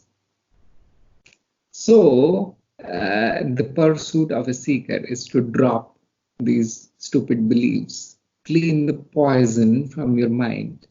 And then what is? The timelessness, timeless presence, timeless experience. That is what will remain. That is life. That is real life. Life is not appearance of this organic structure. This is a pile of organic matter. This is not life. Withdraw the consciousness from it, withdraw the mind from it, it will drop dead. The essence of life is being alive. The only thing that is alive is that which knows the experience. There is nothing else which knows the experience. There is only you. You are the life, you see. This body is not alive. This world, obviously dead. The mind is the set of programs, not really alive. It is just running. It's running like a machine. What is alive? That which experiences all these things. It is actually experiencing death right now because everything else is dead, isn't it? Compared to the life, everything else is dead. That's why we call it illusion. Well, it's already dead, already disappearing. You think that is something, one event? No, the whole of your life is death. The whole of this, from birth to death, you see. There was an interesting joke that one Swami made, you see. He said in Western countries, when somebody dies, they just bury the body, and they put a circular stone in front of that, and they write name from this year dash to this year. But what does it mean? Birth happened, death happened, nothing happened, nothing important happened in between. Yeah. This is the society that you will live in. Too much importance of happy birthday. Too much importance of, oh, you're going to die, you're going to die. What is in between? Blank, dash. No importance is given to life and our societies. Why should I believe such people when they say something about life and death, birth? Why don't you throw away all these comical, ridiculous concepts? If my society was very happy, then I wouldn't throw it away. But what do you observe? Do you observe a happy, heavenly society here? None. With all the knowledge they have, the advanced knowledge, civilized people. What kind of civilization is here? When you can drink the blood of your brother to stay alive, to avoid death, you call it civilized. Why would I even want to call myself civilized? I'm not civilized. I don't want to be civilized. Thank you very much. I'm fine, like a primitive man. I'm okay with my ignorance. Go and enjoy your civilization. I don't want it. I don't want to become like you. I don't want to become civilized. What do you call culture? Just you can say a book of stupidity that it is stuffed in your mind. That is culture. One culture does not like another culture. They hate each other. Two cultures that cannot mix. I have seen that even if you eat a different kind of food and mention it to somebody who eats another kind of food, they hate you. They don't like you. Oh, he's not of my culture. He's not uncultured fellow. I don't want such culture. I'm uncultured and I'm happy. If you give me culture, I'll become like you. I'll become dumb, moron like you. I don't want this culture. I'm uncultured. Uncultured. I want to stay like this. So I'll make my own culture, you say. Why should I take your culture? So the pursuit of a seeker is freedom from these concepts. Freedom from whatever ignorance that was stuffed in your mind. Do not believe the people who are kind of miserable, stupid, lowly, angry, violent, zombies. I do not believe them. Find out. A seeker is seeking, not believing. There is no blind belief in the life of a seeker. that's what I've fallen into a little bit. I remember I used to seek. I still am, kind of, but I got these great theories, and I can really speak. But yeah, the seeking begins. The seeking begins only when you question, if you do not know. Let's see. So my kind of mission is to clean up the knowledge. The problem is you know too much. That is the problem. And everything that you know is wrong. And it's a bigger problem. When you question, when you put a question mark on your beliefs, why am I doing like this? Why am I thinking like this? What is the meaning of all that? Then the seeking begins. And the seeking will purify your mind. It will clean up the poison that has been stuffed in the mind. Then there is a little bit of hope of knowing something of importance. Not before that. Give up the blind beliefs. Don't be civilized. Don't get uncultured. Don't become educated, because education is like brainwashing only. You don't learn anything when you're educated. You learn that which others have told you. You simply memorize it. Vomit it out in the exams, because you know, if I fail, well, I need to spend more time in this hell called school. You do not appear in exams to know something, to become something. You want it to go away. That is your wish. I don't want this experience to continue. Let me get out of the school by passing the exams. Hardly anybody enjoys the school. Hardly anybody enjoys the college. We do not enjoy our education, because somewhere, somehow, we know that it is totally useless.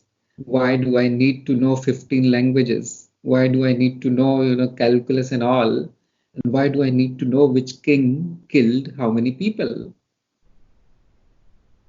Which armies raped how many women?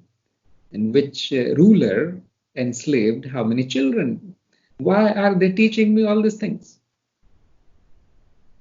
Why do I need to know all these things? What is happening in the distant galaxy in the black hole? How is that useful? Why is that useful for me? People know everything about black holes. They do not know anything about their nail, their fingernail. What is it? They do not know. They do not know what is a hair in the body, but they know everything about a black hole and galaxies, how the planets move and all. Do you know what is the desire that appeared in your mind? Yeah. So why is knowing what a fingernail is, why is this more important than the universe? Not important. What I'm saying is, you do not know the most intimate things that you experience, but you claim to know that which has no concern with your life. Yeah. That is kind of, you have placed your priorities in the wrong place. First, know what you are. First, know what this thing is. First, know what the body is, what the birth is, what the death is, what life is. Then you have the luxury to go on an adventure trip. And the funny thing is, it does not take a long time to know what you are. It does not take a long time to know what the mind is. That David did it in 5 minutes. You know what you are, isn't it? But people, they won't, because they already know. They already know what they are. Oh, I'm this body. I need to live, and I need to know the nearest black hole and its size.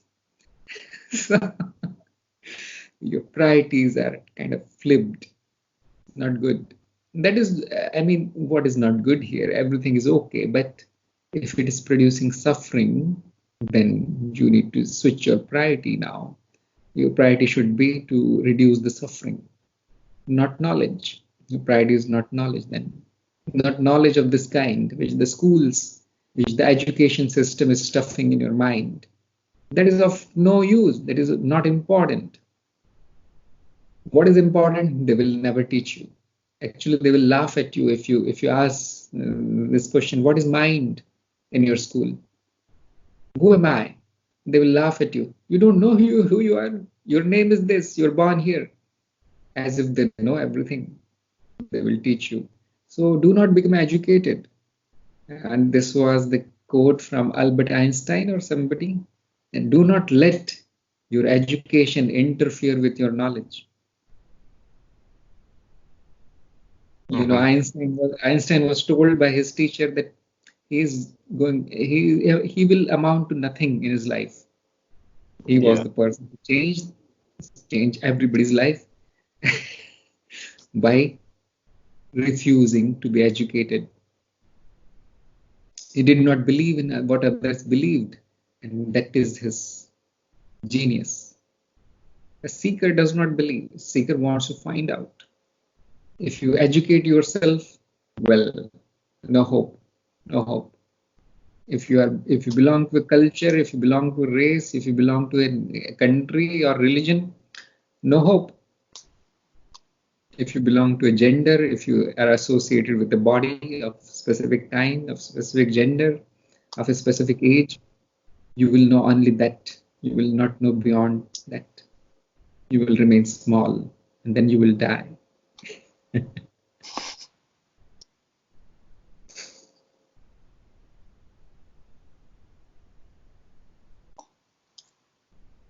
That's why I said life is meaningless. It amounts to nothing. It makes no sense. Yeah. So living away from the society. I mean, when I was 16, I knew that was the best move. But now I've gone sort of down. I've gone to stage orange, and I'm building money so that I can do it without dying, really. But I can anyway.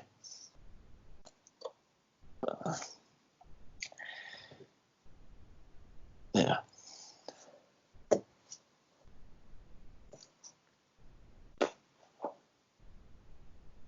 Do you think there's much worth in trying to change culture? No, everything is worthless here. Change yourself. See, change yourself first. That is a little bit worthwhile, a little bit. As soon as you know what you are, that also is meaningless, because you are pure perfection already. What can be changed in the emptiness?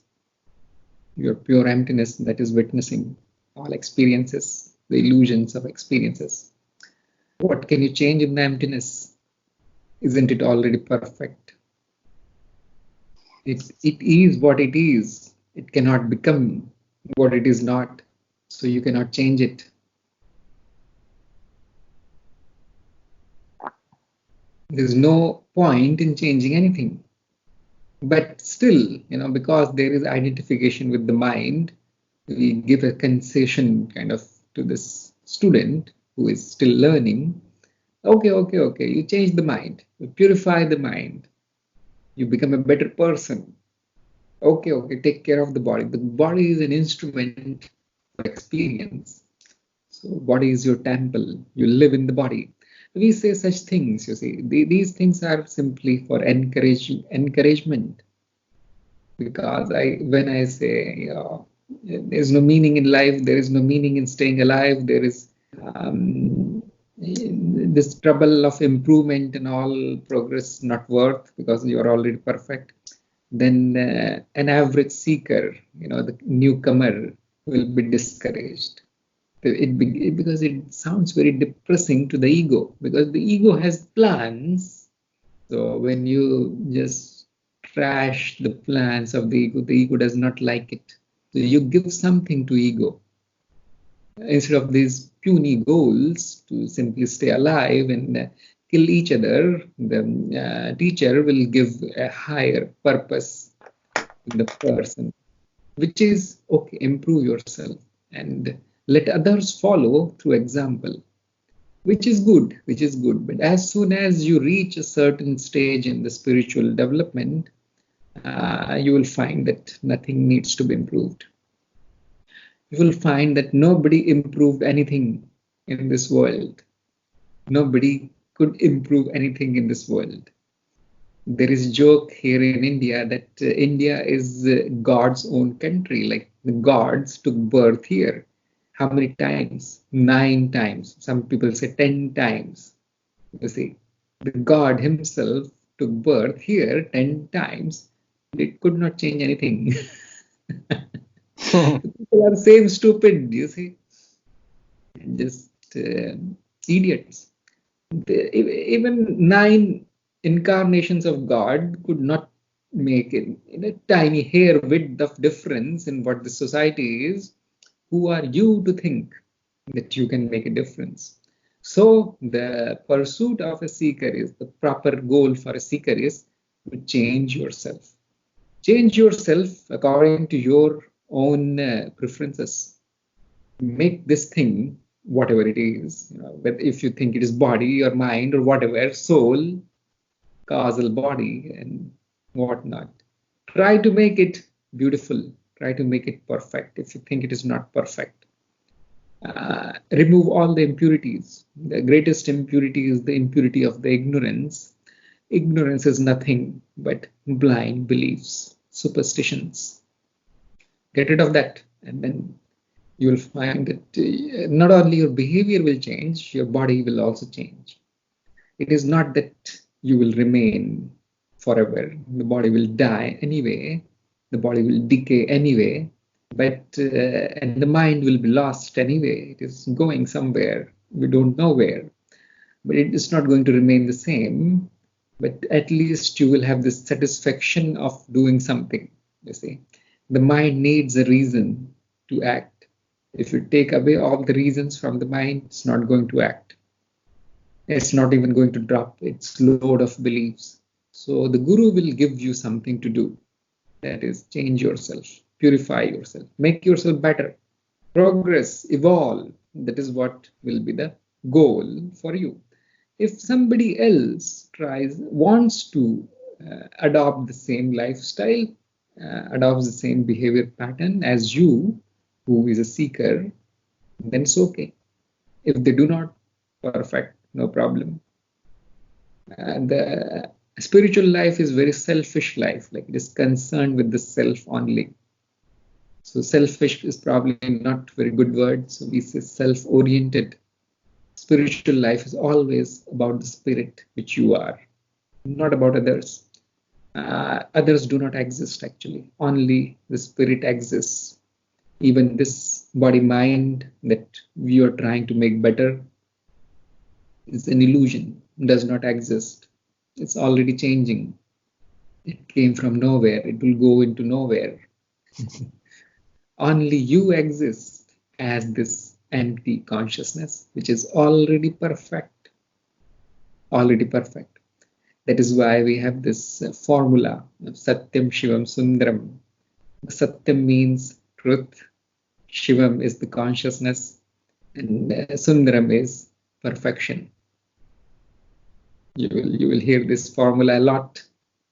Actually, everybody sings this like a song, but they do not know what it means. That is a funny thing. They do not know why it is perfect. Well, because no imperfection entered in you at the first place. Whatever imperfection is of the mind and its layers. There is no other imperfection. And from the higher point of view, it is also perfect. Nothing else could have happened. So it is perfect. So your goal is not to improve others. Your goal is to improve yourself. Yeah.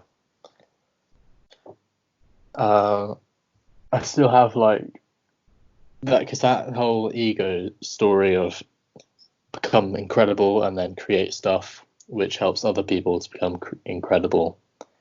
And what I mean by incredible is just stage turquoise.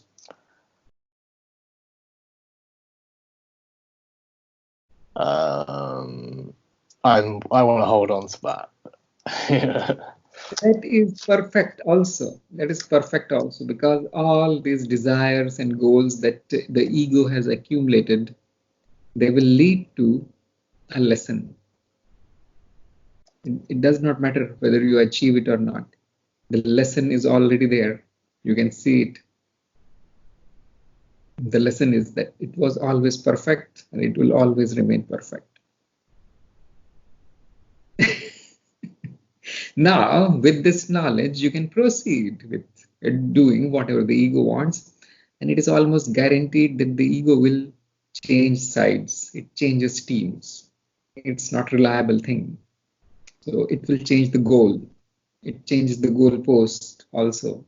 It changes everything. So as soon as the lesson is learned, new goal will be set up, and there will be another lesson. It does not matter what you do. The doing is meaningless. The lesson is meaningful. The lesson that you learn, the experience you gain by doing it, that has meaning. What is the meaning? It reduces the ignorance. It is meaningful in that sense.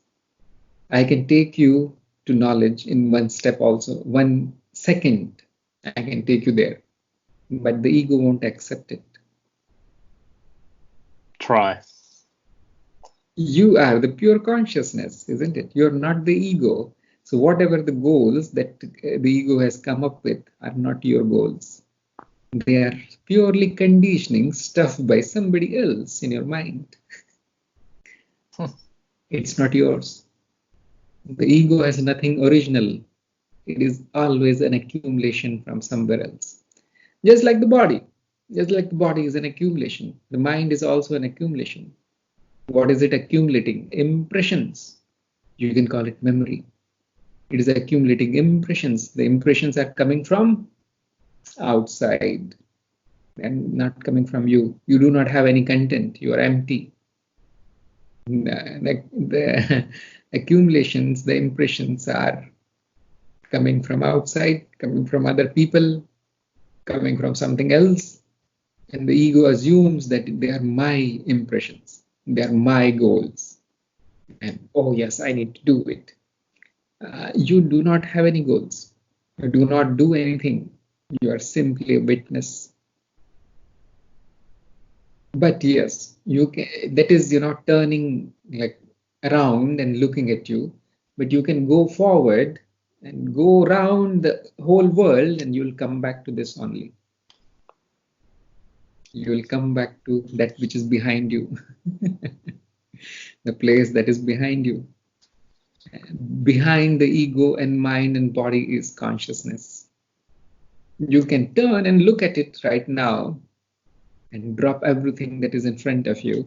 But no, the ego won't do it. The ego is a very strong thing. You see, the conditioning has its own energy. It's very powerful. So it will prefer to go forward. I'll see what happens. I'll see if your words are true or not. You know in your mind, you're certain that these are not words. This is your experience right now.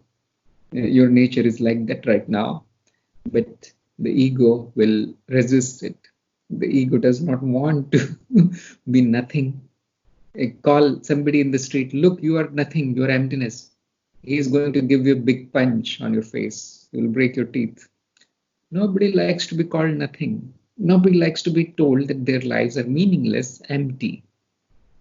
Yes, everybody likes to be called like Shivam and perfection. Oh, I'm perfect already as I am. Then what are you trying to improve then? You see. So it is all an illusion. Even my own improvement is an illusion. There is no me. And what I am really needs no improvement. It is empty. It is nothing. Nothing cannot be improved. So when you say my, you're conscious that you're like playing a character, or when God. when God says it. The characters appear on the screen. I'm not playing anything. What do you mean? When did you decide to play? Can you tell me? What is your direct experience about this? When were you planning to play this character? It would only be now, right? I mean, I don't know. Yeah. What is deciding here to play this character? Because the decisions are made by the mind. You are a witness of deciding process. You do not know when did you decide to take birth. It only happened. This character appeared. That's all you know. You do not know somebody decided, I decided to play this, I decided to take birth. No, it's all bullshit. I do not decide. You see, I am the witness of this, all the decisions, and this I do not remember any of these decisions to take up the role to become a character. It is all happening, and you will never know why it happened. Never know. There's no reason for it. Because as soon as I assign a reason, as soon as I assign a decision there, oh, I decided to take birth and play this character, that means now there is a meaning in this life. The meaning is to play the character. It is not happening really. There is no meaning here. Like, I can break the meaning by simply asking, why did you decide to play this character? that totally flushes the meaning down the hole. No meaning there.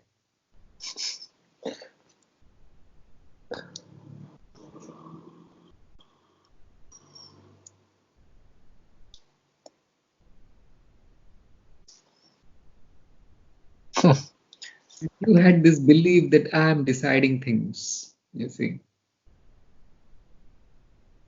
That is the problem. The decisions are automated. You simply own it. The mind owns the decisions that are result of our conditioning. We think that we are deciding.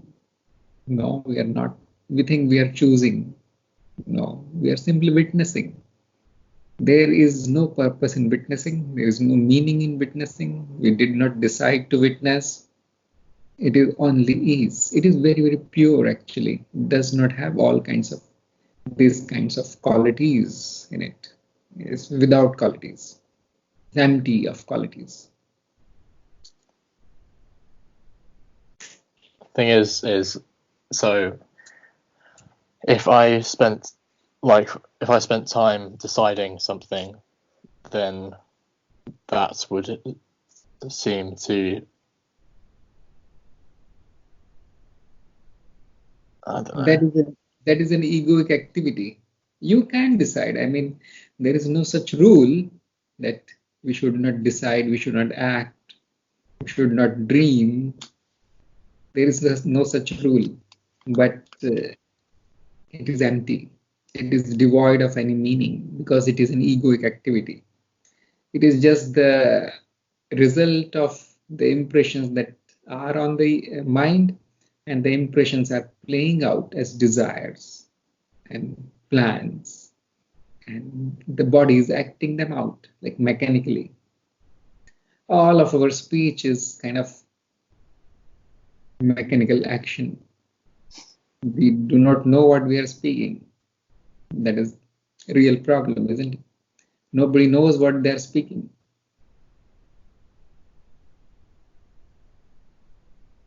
I do not know what I'm talking about. Because my nature is witnessing. My nature is not assigning the meaning. My nature is not planning or deciding or choosing.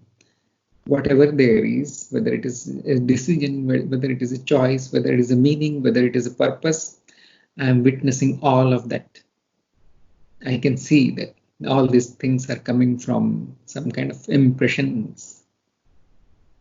That is all I see. And therefore, the intellect of a seeker will discard these things. What's the difference between the ego and the intellect? Ego is the lower layer of the mind. Intellect is the higher layer of the mind. The ego evolved first. Like you can see a lot of ego in animals also. Like animals are doing nothing but egoic processes. The animals are survival, pure survival. After that came the layer of the emotions, which you can find only in the higher animals. Like it's more developed in the higher animals. It is also in humans. Most of the humanity stops at the layer of emotions. They have not evolved beyond that. Intellect came later. It was evolved after that. So another ability of the mind, another activity of the mind, another experience is the experience of intellect, which is kind of comparatively new in this hierarchy of forms, of which the human form is very new.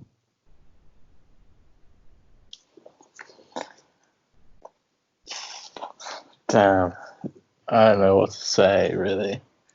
I have no idea. So I think you find out a few more questions about death and all, then I'll guarantee that I'll destroy the ignorance, but you will not know what it is. I can guarantee that. And you can come up with a list of questions again. My job is to destroy the questions. My job is not to give you any answers. You need to find out the answers, you see. If I ask you to believe what I'm saying, no difference between others and me then. I do not ask you to believe what I'm saying. I ask you to question what you think. What are your beliefs? You question what I'm saying also. I'll take you to your experience again and again and again. I'm not going to answer anything actually. That you must have seen this trend. I do not answer anything. I do not give you anything which you already don't know. Thanks. So, I got another question. What's your take on reincarnation? It is another illusion that happens. Just like birth happens, rebirth happens. It is an activity of the mind also. But I am not born. So I do not die, and I do not take birth again. There is no incarnation. Right now, right here, I am not incarnated. I am not in this car, whatever you call it. You see, this body, the carnal thing. I am not incarnated. I am witnessing that which is incarnated, which is an experience that does not last. So it is a theory, actually. Incarnation is a theory. Rebirth is a theory. It is not true. It is simply an idea that the causal body takes the forms of humans or any other creatures again and again and again. And what is the goal of the seeker? To stop this cyclic activity of the mind. Causal body is mind only. It is the highest layer of the mind, you can say.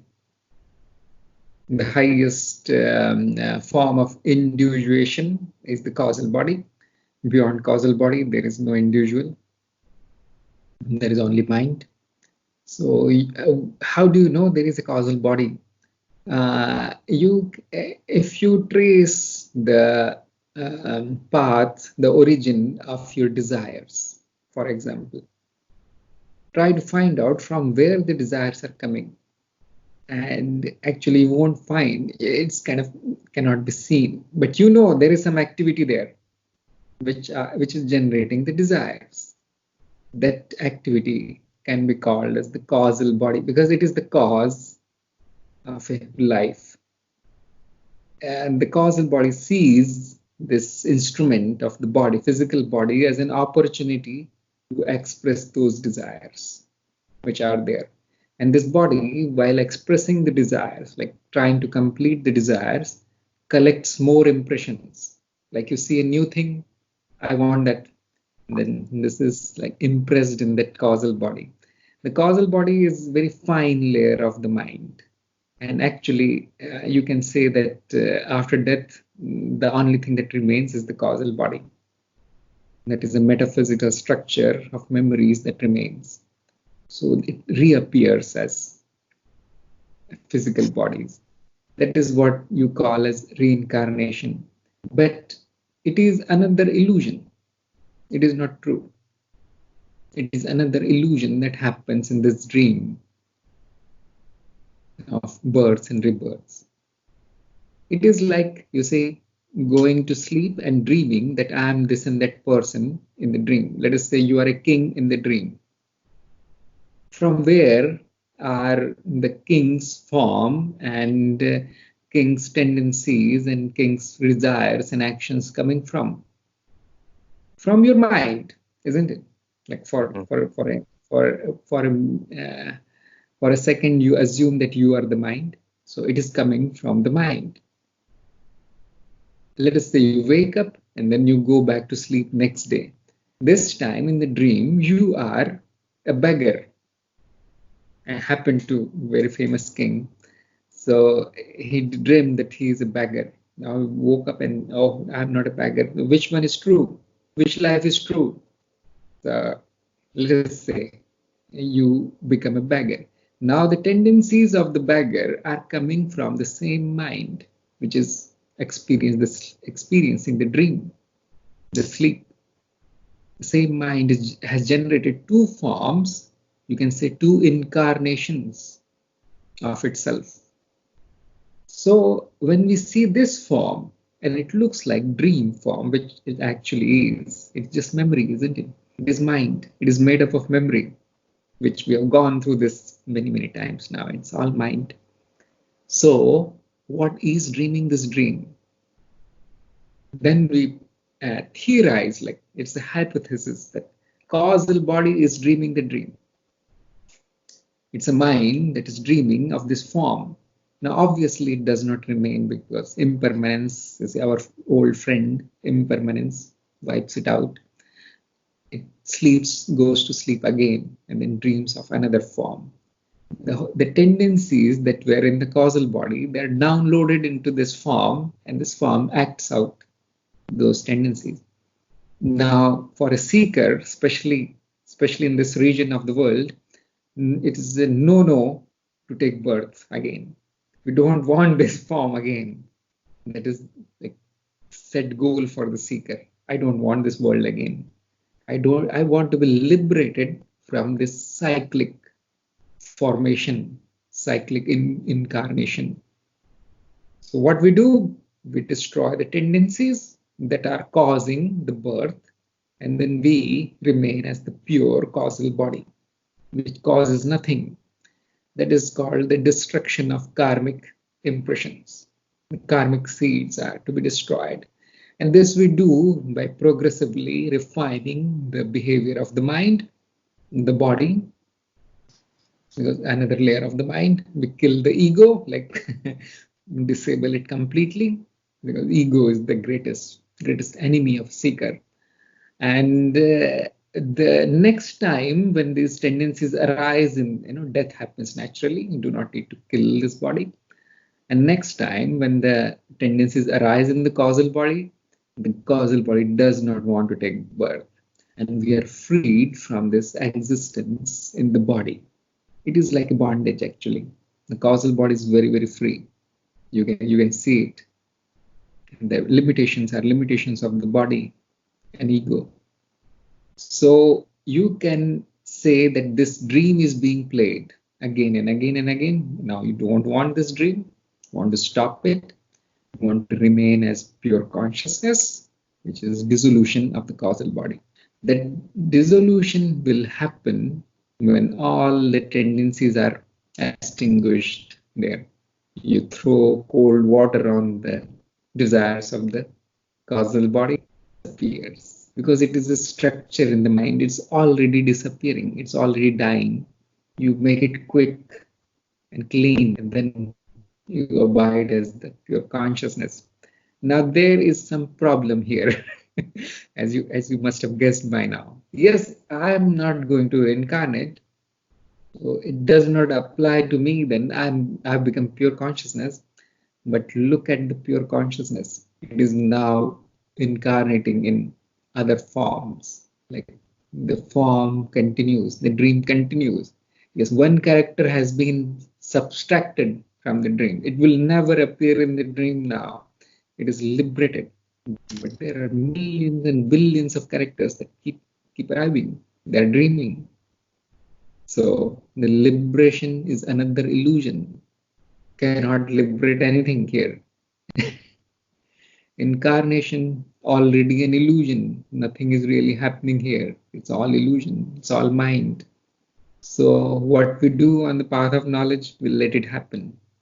We are not attached to it. For us, reincarnation means nothing. You are the highest already. You do not reincarnate. Right now also you are not in the body.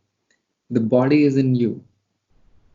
The experience of the body is happening in you. And you are the body also. You see, there's no shame in saying that, because all experience is me. The only thing is, it is a fleeting experience. It's not going to last. Even the cycles of the incarnation, they are not going to last. One day the karmic structure of the mind is exhausted and the causal body returns to the seed. It is a seed, it goes back to seed. So you see, it's not going to last. We are not attached to anything here, not to the causal body, not to the physical body, not to anything in between, many layers of the mind. Actually, the mind does not stop at causal body. You can speculate now, you see. There are more layers of the mind. And the biggest layer of the mind is all of the manifestation, which is the universal mind. We are already universal mind. We have adopted a small fraction of the universal mind, and we call it as myself. That is a big problem. If this ignorance is destroyed, then you can play. Then you can play as this body also. Who is stopping you? Then it will become an instrument of experience instead of an instrument of suffering. That is what the universal mind wants. Simply wants to dream unlimited dreams. It's infinite dreams, actually. It even creates time, and it does not create a few years of time. It creates infinite amount of time, infinite amount of bodies, creatures, and infinite amount of worlds and universes. This dream is unlimited. This dream is our current experience. There is no other experience except this dream, the dream of the universal mind. We are dream characters here. I am not willing, I am not doing anything. You see, it is the dreamer that is appearing here. We call this dreamer as the universal mind. The dream is being witnessed just like any other dream is being witnessed by myself, the self with capital S. We are not the dreamer. I am not in a dream. So I only witness things. And the funny thing is, there is no reality except the dream. There is no other reality except the dream. So you will remember this very famous scene from this movie, Inception. What happens in the last scene? Well, what is that top? The top keeps spinning, does not fall. When you think it is going to fall, cut, the movie ends. You are left wondering, did it fall? Was it a dream? Did he really meet his real children this time? Did he really arrive home this time? You are left with these questions. And the writer and the director, they are very, very intelligent people, I think. They wanted to give you this message that do not think that your life is real. It can be a dream. It can be a dream within the dream. Who knows? So a seeker knows that it is a dream, does not give any importance to it, does not want to be liberated or does not want to be reincarnated, nothing. What is trying to get liberated is the mind. Mind has preferences. The witness of the mind is witness of the preferences also. It has no preferences. I have no preferences here. I'm already liberated, as liberated as I can be. The mind is trapped in cycles. So the whole drama of incarnation, reincarnation, rebirth, redeath, whatever, relife, afterlife, before life, everything is dropped. Not true. Nothing is true here. Even death is not true. It happens as an event in the dream. Nothing actually goes away. Nothing goes away. You think death is a destruction? No, it is a redistribution of the matter in the body. The same matter appears in other living things. The carbon atoms here, after the body is destroyed, will become part of another body. Nothing is destroyed here. It is continuous experience. Experience changes. Yes, it changes the forms. So what? I mean, what is the big deal then? Even from the purely materialistic point of view, you are immortal. You are eternal. Nothing will be destroyed here. You can say, no, I can destroy the matter. I have the atomic bomb. Well, the matter is just condensed energy. This condensed change. When you release this, it becomes like a spread. It spreads the change. The energy is now distributed. It cannot be destroyed. You see, this is the law in the physics. The conservation of energy is the fundamental law of the physics. If I am energy, which the matter is, I cannot be destroyed. Is there a death for me from the materialistic point of view now? Think about it. When nothing can be destroyed here, and everything is as already destroyed as it is possible. You see, the energy is the very raw thing. It is just change, just impulse in the consciousness, a wave in the consciousness. It cannot be destroyed actually, and I am made up of that, so I cannot be destroyed. I change forms. I am matter, which is nothing but energy, and I change forms. Exactly the same thing a spiritual person or a non-dual person or whatever, non-dualist person will say that I am a form and it changes. Like we call the matter as vibrations of consciousness, and the vibrations keep changing. So all incarnation is only change that appears and disappears. Nothing is actually destroyed. Nothing is destroyed here. In light of this kind of discussion, the death loses any meaning. It is all death and it is all life at the same time, isn't it? These carbon atoms or whatever atoms were dead before they were assembled into this thing, isn't it? This life is already dead. So you come from any point of view, you will reach almost the same conclusions, except there are very, very stupid conclusions. We should avoid them. The science will come to the same conclusion as the mystic. The religions also know there is no incarnation. The religions also teach the same thing.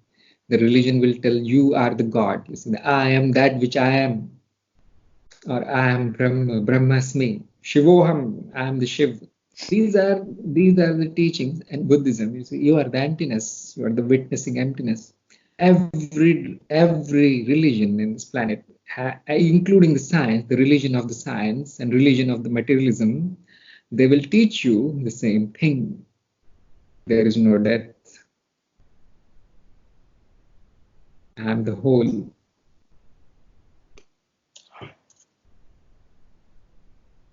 Good news. This is good news for the ego, but the funny thing is the ego is destroyed every time. The poor ego does not survive. Even without death, it's kind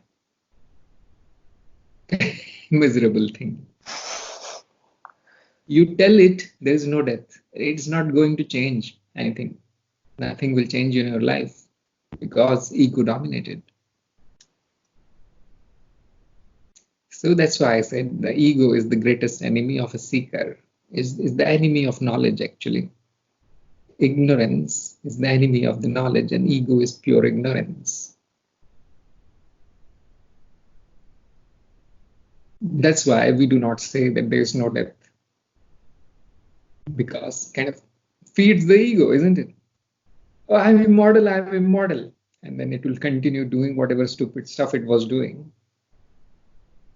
There is no death, but I need to kill some people. They're troubling me a lot. they are occupying my country. It will do whatever it does, the ego does. The ego is not destroyed at all. It's never destroyed, will never be destroyed. You can rise above the ego. You can rise above the animal tendencies of the mind and stay there. That is the pursuit of a seeker.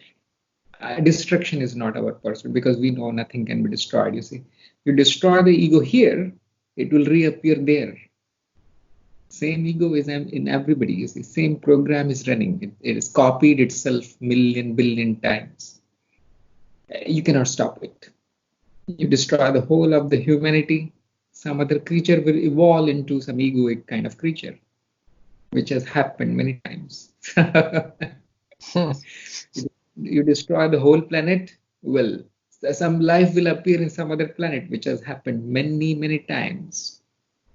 It's not life is not local phenomena. It's universal. If you destroy the whole universe, another universe will come up, some other dimension. There will be a egoic entity there. Do not even think about destroying stuff. Think about transcending it. Like transcendence is the correct word, not destruction. You don't want to destroy your ego. That's kind of innocent thing. It is doing whatever it is programmed to do. So just a program. You need to transcend it. You need to wake up from the dream of the ego.